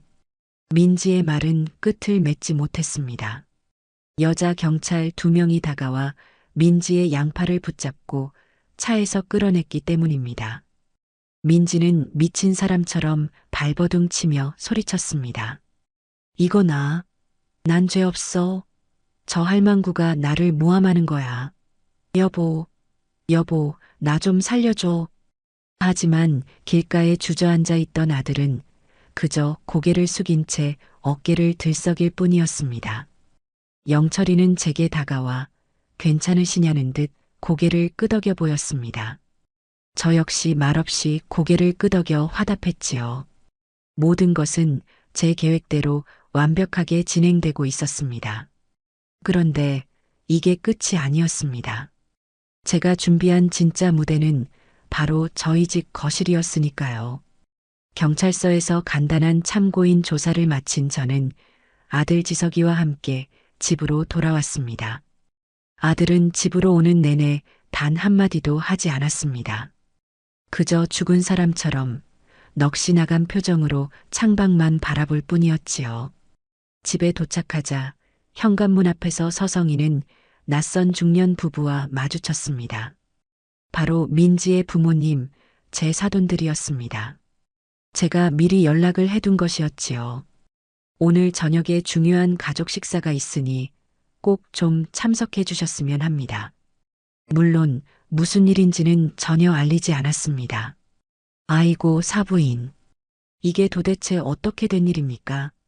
방금 경찰서에서 연락이 왔는데 우리 민지가 붙잡혀갔다고. 사돈 안쪽 민지의 어머니가 저를 보자마자 울먹이며 물었습니다. 저는 아무 말 없이 굳은 표정으로 현관문을 열었습니다. 우선 안으로 들어오시지요. 드릴 말씀이 많습니다. 거실로 들어선 사돈 내외는 집안의 분위기가 심상치 않음을 금세 눈치챘습니다. 거실 한가운데에는 제 오랜 친구 영철이와 조카 상철이가 딱딱한 표정으로 앉아 있었고 한쪽 벽에는 대형 텔레비전이 정적 화면을 띄운 채 켜져 있었지요. 저는 사돈 내외를 소파에 앉히고 맞은편에 조용히 앉았습니다. 아들 지석이는 죄인처럼 고개를 푹 숙인 채 가장 구석진 자리에 웅크리고 있었어요. 오늘 제가 사돈들을 이곳에 모신 이유는 그동안 우리 집에서 벌어졌던 아주 추악하고 끔찍한 연극 한 편을 보여드리기 위해서입니다. 제 말에 사돈 내외는 어리둥절한 표정을 지었습니다. 저는 말없이 상철이에게 눈짓을 보냈습니다. 상철이는 익숙한 솜씨로 노트북을 텔레비전과 연결했습니다. 잠시 후 거실의 대형 화면에 첫 번째 사진이 떠올랐습니다. 며느리 민지와 차민준이 카페에서 다정하게 마주 앉아 웃고 있는 사진이었지요. 이 남자는 차민준이라고 합니다. 땡땡 주식회사의 유능한 대리라고 우리 민지가 제게 소개를 했었지요. 하지만 실상은 사기전과 칠범에 현재 불법 노름빚에 쫓기고 있는 백수입니다. 제 설명에 사돈 내외의 얼굴이 하얗게 굳어갔습니다. 화면은 다음 사진으로 넘어갔습니다. 민지와 차민준이 한적한 공원 주차장에서 만나는 모습, 민지가 차민준에게 돈 봉투를 건네는 모습들이 차례대로 화면을 채웠습니다. 두 사람은 아주 오래전부터 알고 지낸 고향 선후배 사이더군요. 그리고 제게 뺑소니 누명을 씌우고 제 재산을 가로채기 위해 아주 치밀한 계획을 함께 세웠습니다. 사부인, 이게 도대체 무슨... 우리 민지가 그럴 리가 없습니다. 분명 무슨 오해가... 사돈 바깥 양반이 버럭 소리를 지르며 자리에서 일어났습니다. 저는 그를 싸늘하게 쳐다보며 말했습니다. 오해인지 아닌지는 지금부터 직접 들어보시면 알게 될 겁니다. 상처리는 사진 대신 음성 파일 하나를 재생했습니다. 거실에는 차 안에서 녹음된 민지와 차민준의 목소리가 울려 퍼지기 시작했습니다. 합의금을 어떻게 나눌 것인지, 일이 성공하면 그 돈으로 무엇을 할 것인지에 대한 대화가 적나라하게 흘러나왔습니다. 이어서 민지와 아들 지석이가 저를 치매 환자로 몰아 요양원에 보내버릴 계획을 세우는 대화까지 모든 것이 공개될 때마다 사돈 내외의 얼굴은 충격과 경악으로 일그러졌습니다. 마침내 모든 녹음 파일 재생이 끝나자 거실에는 무거운 침묵만이 감돌았습니다. 이제 아시겠습니까? 두 분께서 금이야 오기야 키운 고명딸이 지난 몇 달간 제 등 뒤에서 어떤 칼을 갈고 있었는지를. 민지의 어머니가 더 이상 참지 못하고 웅크리고 있던 아들 지석이에게 달려들었습니다. 송서방, 이게 다 사실인가? 자네, 정말 우리 민지랑 같이 이런 끔찍한 짓을 꾸민 게야. 지석이는 아무 대답도 하지 못하고 그저 고개를 숙인 채 어깨를 들썩이며 울기만 했습니다. 그 모습은 모든 것을 인정하는 무언의 자백과도 같았지요. 모든 것을 알게 된 사돈 바깥 양반은 충격에 몸을 가누지 못하고 소파에 주저앉고 말았습니다. 그는 허망한 표정으로 허공을 바라보며 중얼거렸습니다. 내가 딸 자식을 잘못 키웠구나. 내가 죄인이다. 바로 그때였습니다. 거실의 정적을 깨고 현관문이 벌컥 열리더니 경찰들에게 양팔이 붙들린 민지가 집 안으로 끌려 들어왔습니다.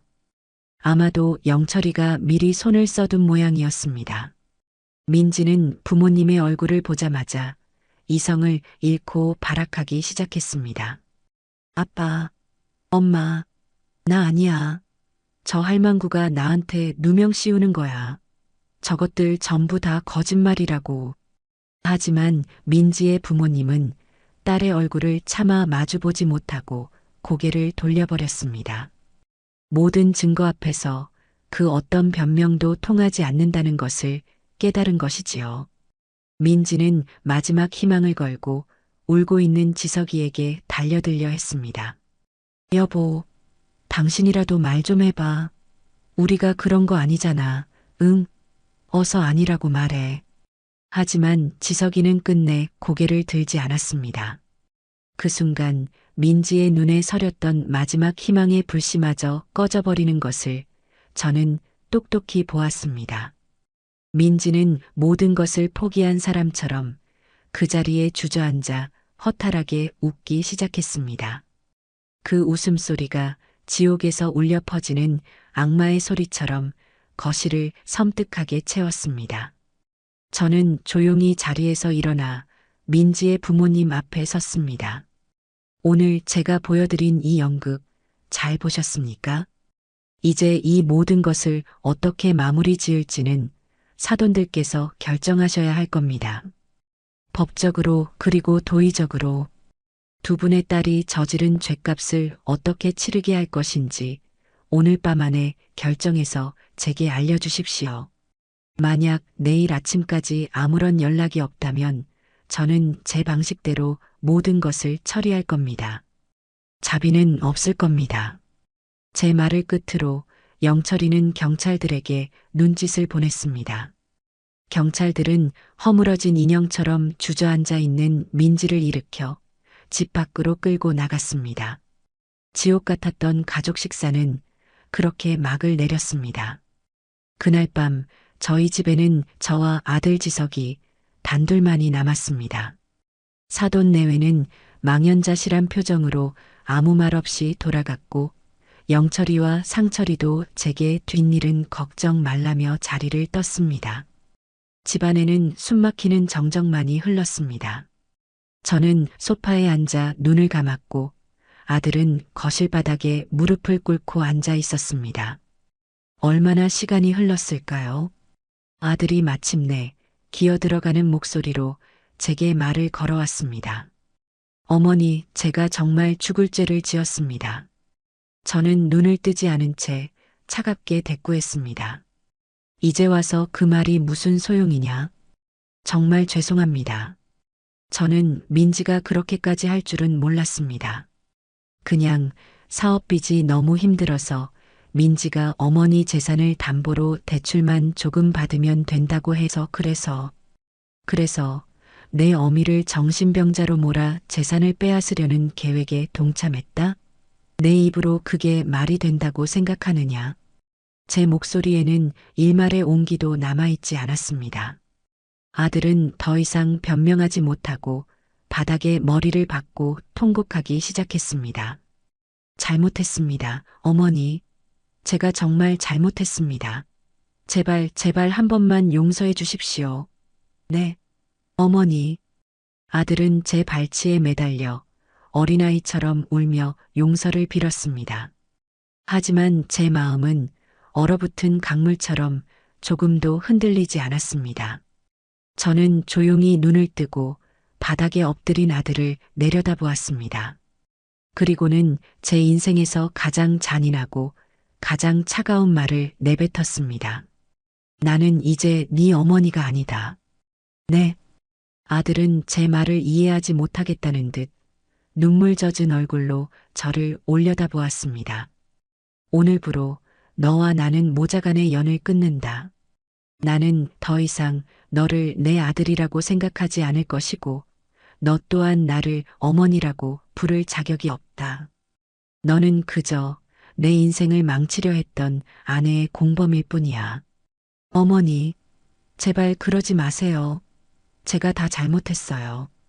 앞으로 정말 잘할게요. 이미 늦었다. 내가 너에게 주었던 수많은 기회를 너는 내 발로 걷어찼어.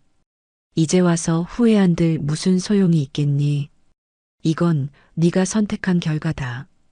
그러니 온전히 네가 감당해. 저는 자리에서 일어나 안방으로 들어가 서류 봉투 하나를 가지고 나왔습니다.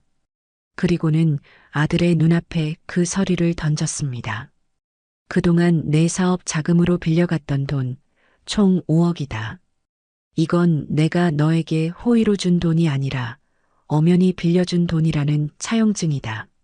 내일 당장 변호사를 통해 채무 불이행으로 소송을 걸 거다. 아마 네 이름으로 남은 마지막 재산까지 전부 압류가 되겠지. 아, 물론 지금 네가 살고 있는 그 아파트도 내 명의로 되어 있으니 조만간 명도 소송장도 받게 될 게다. 길바닥에 나앉기 전에 미리 방이라도 알아봐 두는 게 좋을 거야. 아들은 제가 내민 차용증을 보고는 완전히 넋이 나간 표정이었습니다. 자신이 저지른 일의 대가가 얼마나 끔찍한 것인지를 이제야 깨닫기 시작한 것이지요. 어머니, 제발 저한테 어떻게 이러실 수가. 내가 너한테 어떻게 이러냐고. 그 말 그대로 너에게 돌려주마. 너는 내 어미한테 어떻게 그럴 수가 있었니? 저는 더 이상 아들과 말을 섞고 싶지 않았습니다. 제 인생에서 송지석이라는 이름은 이제 완전히 지워졌습니다. 저는 제 방으로 들어가 문을 잠갔습니다. 문 밖에서는 아들의 절규와 통곡 소리가 한참 동안이나 이어졌지만 저는 귀를 막았습니다. 제 마음속에서는 그 어떤 동정심도 연민도 끌어오르지 않았습니다. 이것은 복수가 아니었습니다. 그저 모든 것을 제자리로 되돌려 놓는 정리일 뿐이었습니다.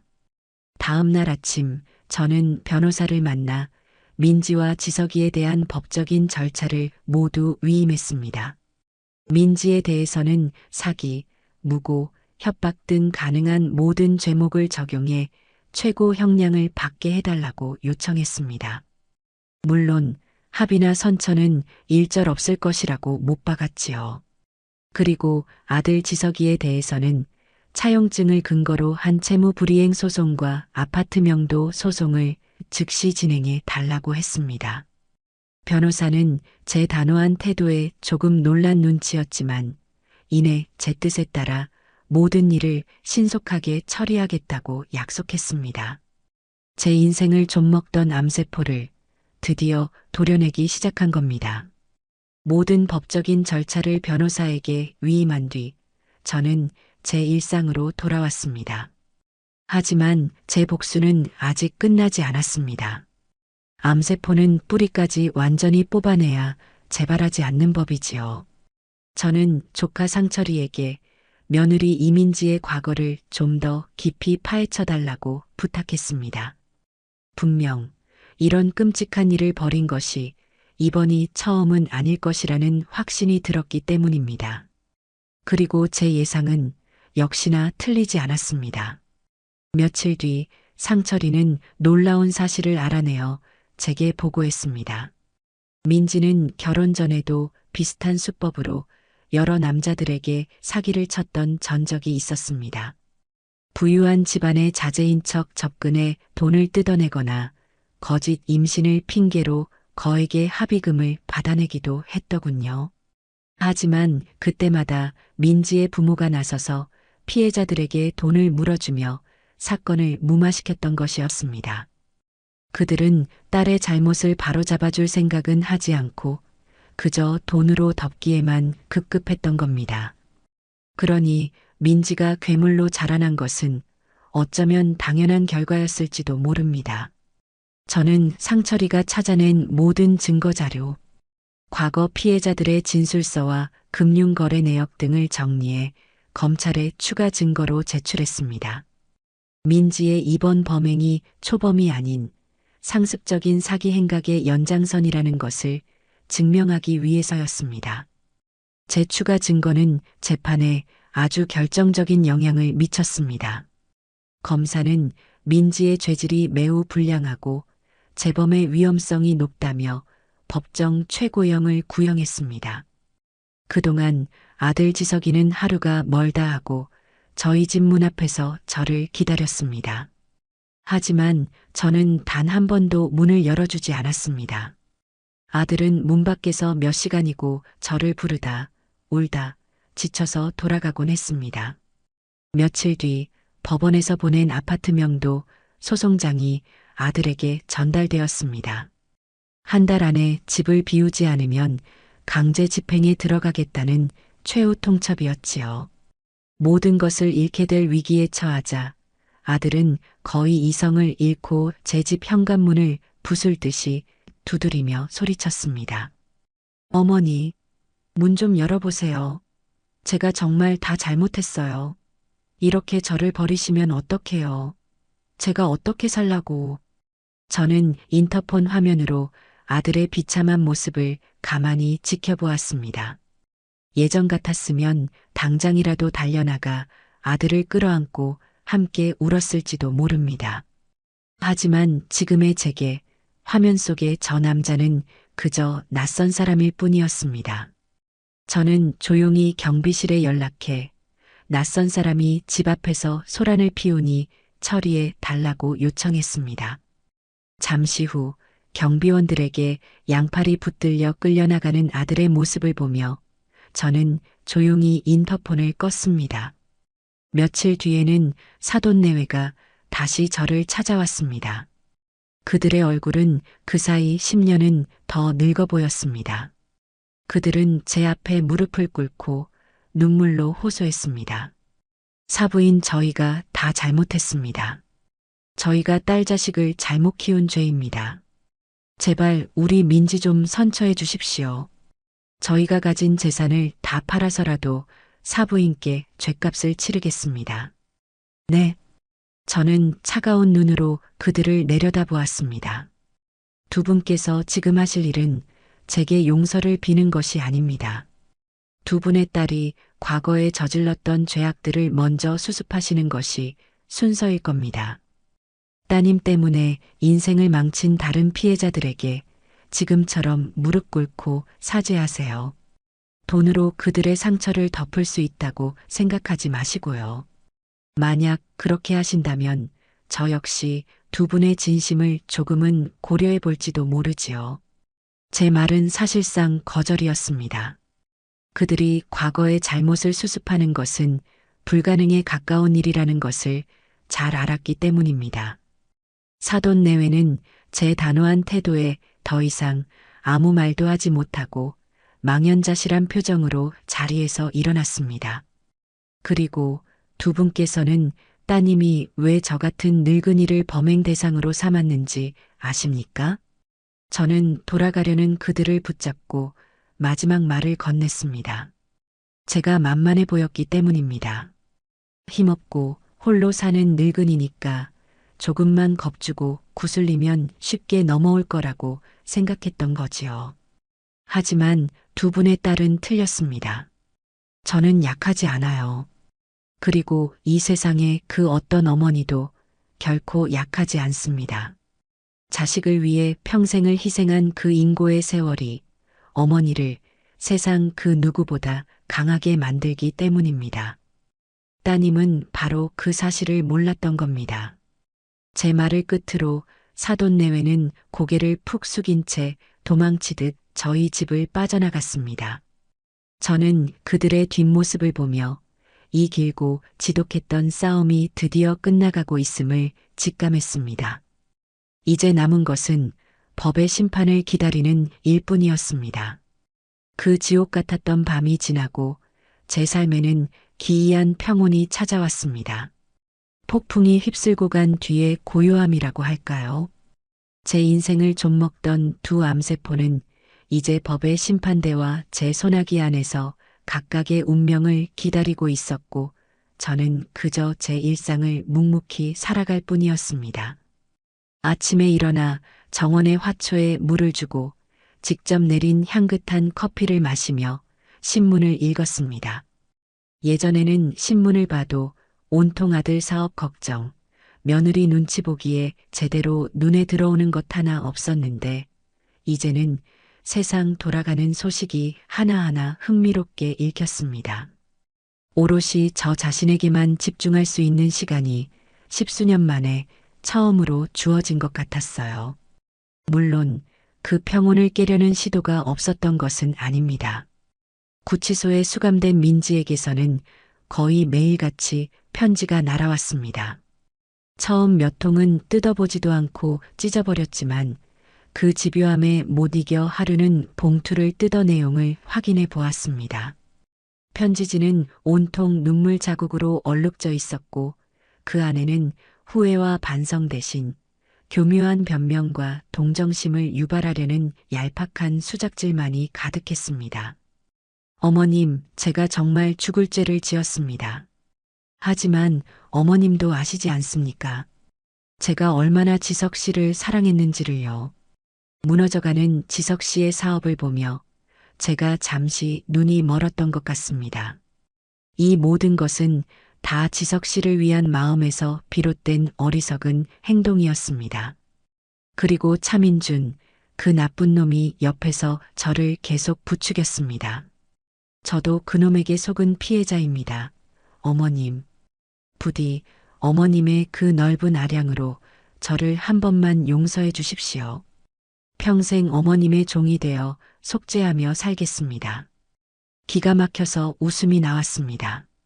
마지막 순간까지 모든 책임을 남에게 돌리고 자신은 그저 순진한 피해자였다고 강변하는 그 뻔뻔함. 심지어는 제 모성애에 호소하려는 듯 잊지도 않은 아이 이야기를 꺼내기도 했습니다. 어머님, 제가 만약 이곳에서 오랫동안 썩게 된다면 지석 씨의 대는 누가 있겠습니까? 저희 어서 빨리 예쁜 손주 안겨드려야지요. 저를 부디 거두어 주십시오. 저는 더 이상 읽을 가치를 느끼지 못하고 그 편지를 갈기갈기 찢어 쓰레기통에 쳐넣었습니다. 그리고는 교도관에게 연락해 앞으로 이민지라는 수감자가 보내는 편지는 모두 반송 처리해달라고 정중히 요청했습니다. 더 이상 그 더러운 거짓말에 제 시간을 낭비하고 싶지 않았습니다. 아들 지석이의 몰락은 그보다 훨씬 더 빠르고 비참하게 진행되었습니다. 법원에서 발송된 명도, 소송장과 채무불이행에 따른 가압류 통지서는 아들의 숨통을 완벽하게 끊어놓았습니다. 한 달의 유예기간이 끝나고 마침내 강제 집행이 이루어지던 날, 저는 집에 있었습니다. 직접 그 꼴을 보고 싶지는 않았기 때문입니다. 대신 조카 상철이가 현장에 나가 모든 상황을 제게 실시간으로 알려주었습니다. 상철이의 말에 따르면 그야말로 아수라장이었다고 합니다. 법원 집행관들이 들이닥쳐 집안의 모든 가구와 집기에 빨간 딱지를 붙이기 시작하자 지석이는 어린아이처럼 바닥에 주저앉아 울며 매달렸다고 합니다. 제발 이것만은 안 된다고, 이건 자기 아내가 혼수로 해온 것이라고. 하지만 법은 냉정했지요. 세간살이들은 하나둘씩 집 밖으로 실려나와 마치 쓰레기 더미처럼 아파트 복도에 쌓였습니다. 그 모습을 지켜보던 이웃들은 뒤에서 수군거리며 혀를 찼다고 합니다. 어휴, 저 집 아들. 그렇게 부모 속 썩이더니 꼴 좋다. 그러게 말이야. 멀쩡한 어머니를 정신병자 취급하고 재산을 가로채려 했다면서 천벌 받는 거지.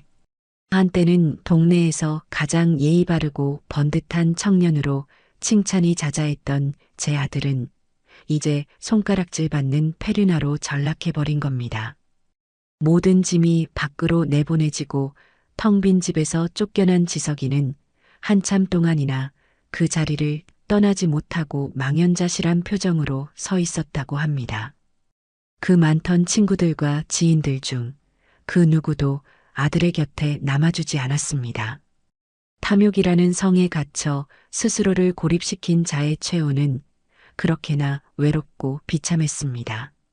며칠 뒤 저는 동네 시장에 장을 보러 나갔습니다.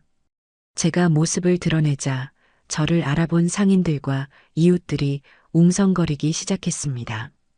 예전 같았으면 아드님은 잘 계시냐, 며느님이 참 곱다며 인사를 건넸을 그들이었지만 이제는 저를 안쓰럽다는 듯 혹은 존경스럽다는 듯한 눈빛으로 바라보았습니다. 늘 가던 생선가게 아주머니는 제게 다가와 조용히 제 손을 잡으며 말했습니다. 어르신, 그동안 마음고생이 얼마나 심하셨어요. 저희는 아무것도 모르고. 그래도 어르신이 이렇게 기운 차리셔서 정말 다행이에요. 나쁜 것들은 다 벌받게 되어 있어요. 힘내세요. 아주머니는 제 봉투에 싱싱한 고등어 한 마리를 더 뜯어 넣어 주었습니다. 저는 괜찮다고 손사래를 쳤지만 아주머니는 끝내 고집을 꺾지 않았습니다. 시장을 나오는 길, 저는 저를 향한 사람들의 시선이 더 이상 동정이나 연민이 아님을 깨달았습니다. 그것은 거대한 불의에 맞서 싸워 이겨낸 한 사람에 대한 조용한 응원이었습니다. 저는 그 응원을 마음속 깊이 받아들이며 조금 더 굳건해진 마음으로 집으로 향했습니다. 무너진 것은 저들이지 제가 아니었습니다. 시간이 흘러 마침내 법의 심판이 내려지는 날이 왔습니다. 저는 그날 가장 단정한 옷을 차려입고 법정의 방청석에 앉았습니다. 이곳에서 제 손으로 직접 이 지독한 악연의 마침표를 찍을 참이었습니다. 잠시 후 피고인석으로 들어서는 민지의 모습이 보였습니다. 구치소 생활에 지친 탓인지 예전에 화사했던 모습은 온데간데 없고 초췌하고 악의에 가득 찬 얼굴만이 남아 있었습니다. 민지는 방청석에 앉은 저를 발견하고는 저를 죽일 듯이 노려보았습니다. 하지만 저는 그 시선을 피하지 않고 담담하게 마주보았습니다. 내 증오와 원망 따위는 이제 더 이상 내게 아무런 상처도 주지 못한다는 무언의 선언이었습니다. 재판은 제게 일방적으로 유리하게 진행되었습니다. 제가 제출한 녹음 파일과 사진, 그리고 조카 상철이가 찾아낸 민지의 과거 사기 전력들은 그녀가 얼마나 계획적이고 상습적으로 범죄를 저질러 왔는지를 명백하게 증명해 주었습니다. 민지의 변호사는 어떻게든 형량을 줄여보려 그녀가 남편의 빚 때문에 어쩔 수 없이 저지른 우발적인 범행이었다고 주장했지만 검사는 코웃음을 쳤습니다. 피고인은 채무 변제를 위한 목적이었다고 주장하지만 증거 자료에 따르면 피고인은 편취한 돈으로 명품을 구입하고 해외여행을 갈 계획을 세우는 등 개인적인 사치와 향락을 위해 범행을 저지른 것으로 보입니다. 또한 자신의 시어머니를 정신병자로 몰아 사회적으로 매장시키려 한 그 수법이 매우 잔인하고 반인륜적입니다. 피고인은 마지막 순간까지도 자신의 잘못을 뉘우치기는커녕 모든 책임을 남에게 전가하며 반성의 기미를 보이지 않고 있습니다. 이에 본 검사는 피고인 이민지에게 사기, 무고, 존속 협박 및 명예훼손 등의 혐의를 적용하여 징역 15년을 구형하는 바입니다. 15년. 검사의 구형이 떨어지는 순간 민지는 이성을 잃고 피고인석에서 발악하기 시작했습니다. 아니야. 이건 전부 다 거짓말이야. 저 할망구가 나를 함정에 빠뜨린 거라고. 판사님, 저는 억울합니다. 법정 경위들이 달려들어 민지의 입을 막고 끌어내려 했지만 그녀는 끝까지 소리를 지르며 저항했습니다. 그 추악한 모습을 지켜보며 저는 어떤 감정도 느끼지 못했습니다. 그저 자기가 싼 똥을 치우지 못해 발버둥 치는 벌레 한 마리를 보는 듯한 기분이었습니다. 잠시 법정이 소란스러워진 뒤 판사가 자리에서 일어나 최종 판결을 내렸습니다. 피고인 이민지는 자신의 시어머니이자 법적 존속인 피해자를 상대로 금전을 편취할 목적으로 계획적인 범죄를 저질렀으며 그 과정에서 피해자의 인격과 명예를 심각하게 훼손하였다. 죄질이 매우 불량하고 반성의 기미가 없어 엄중한 처벌이 불가피하다. 이에 피고인 이민지에게 징역 12년을 선고한다. 땅, 땅, 땅. 판사의 의사봉 소리가 법정 안에 울려 퍼지는 순간 민지는 다리에 힘이 풀린 듯 그 자리에 주저앉아 통곡하기 시작했습니다. 12년. 그녀의 인생에서 가장 빛나야 할 30대와 40대를 꼼짝없이 차가운 감옥 안에서 보내게 된 것입니다. 그것이 바로 자신의 욕망을 위해 타인의 인생을 짓밟으려 한 자에게 내려진 가장 공정한 대가였습니다. 저는 조용히 법정을 빠져나왔습니다. 밖으로 나오자 저를 기다리고 있던 변호사가 다가와 서류 봉투 하나를 건넸습니다. 사모님, 차민준에 대한 민사소송 결과가 나왔습니다. 우리가 청구한 손해배상액 전액을 지급하라는 판결이 내려졌습니다. 물론 그자가 당장 돈을 갚을 능력은 없겠지만 앞으로 그놈이 벌어들이는 모든 수입에 대해 우리가 가장 먼저 압류를 걸 수 있게 되었습니다. 평생 사모님께 빚을 갚으며 살아야 할 겁니다. 수고 많으셨습니다, 변호사님. 마지막 남은 찝찝한 가시 하나까지 완벽하게 제거된 순간이었습니다. 이제 정말 모든 것이 끝났습니다. 저는 변호사에게 마지막으로 한 가지를 더 부탁했습니다. 그리고 송지석 씨와의 법적인 관계를 정리하고 싶습니다. 더 이상은 제 자식이 아닌 그저 남으로 살게 하고 싶습니다. 변호사는 제 말뜻을 즉시 알아차렸습니다. 친자 관계를 법적으로 단절하는 것. 그것은 어미가 자식에게 내릴 수 있는 가장 무서운 형벌이었습니다. 쉽지 않은 결정이셨을 텐데. 알겠습니다, 사모님. 필요한 서류를 준비해서 최대한 빨리 절차를 진행하도록 하겠습니다. 저는 고개를 끄덕였습니다. 마음 한구석이 시큰거렸지만 후회는 없었습니다. 썩은 가지는 더 늦기 전에 잘라내야만 나무 전체가 건강하게 살아남을 수 있는 법이니까요. 제 인생이라는 나무를 지키기 위해 저는 기꺼이 아픈 가지를 잘라내기로 결심했습니다. 법원 앞 계단에 서서 파란 가을 하늘을 올려다보았습니다. 오랫동안 저를 짓누르던 무거운 먹구름이 걷히고 눈부신 햇살이 쏟아져 내리는 것 같았습니다.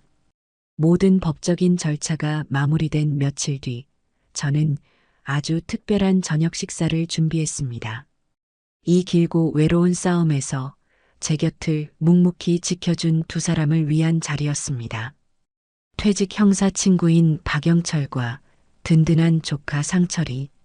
두 사람이 없었다면 저는 이 모든 것을 이겨내지 못했을지도 모릅니다.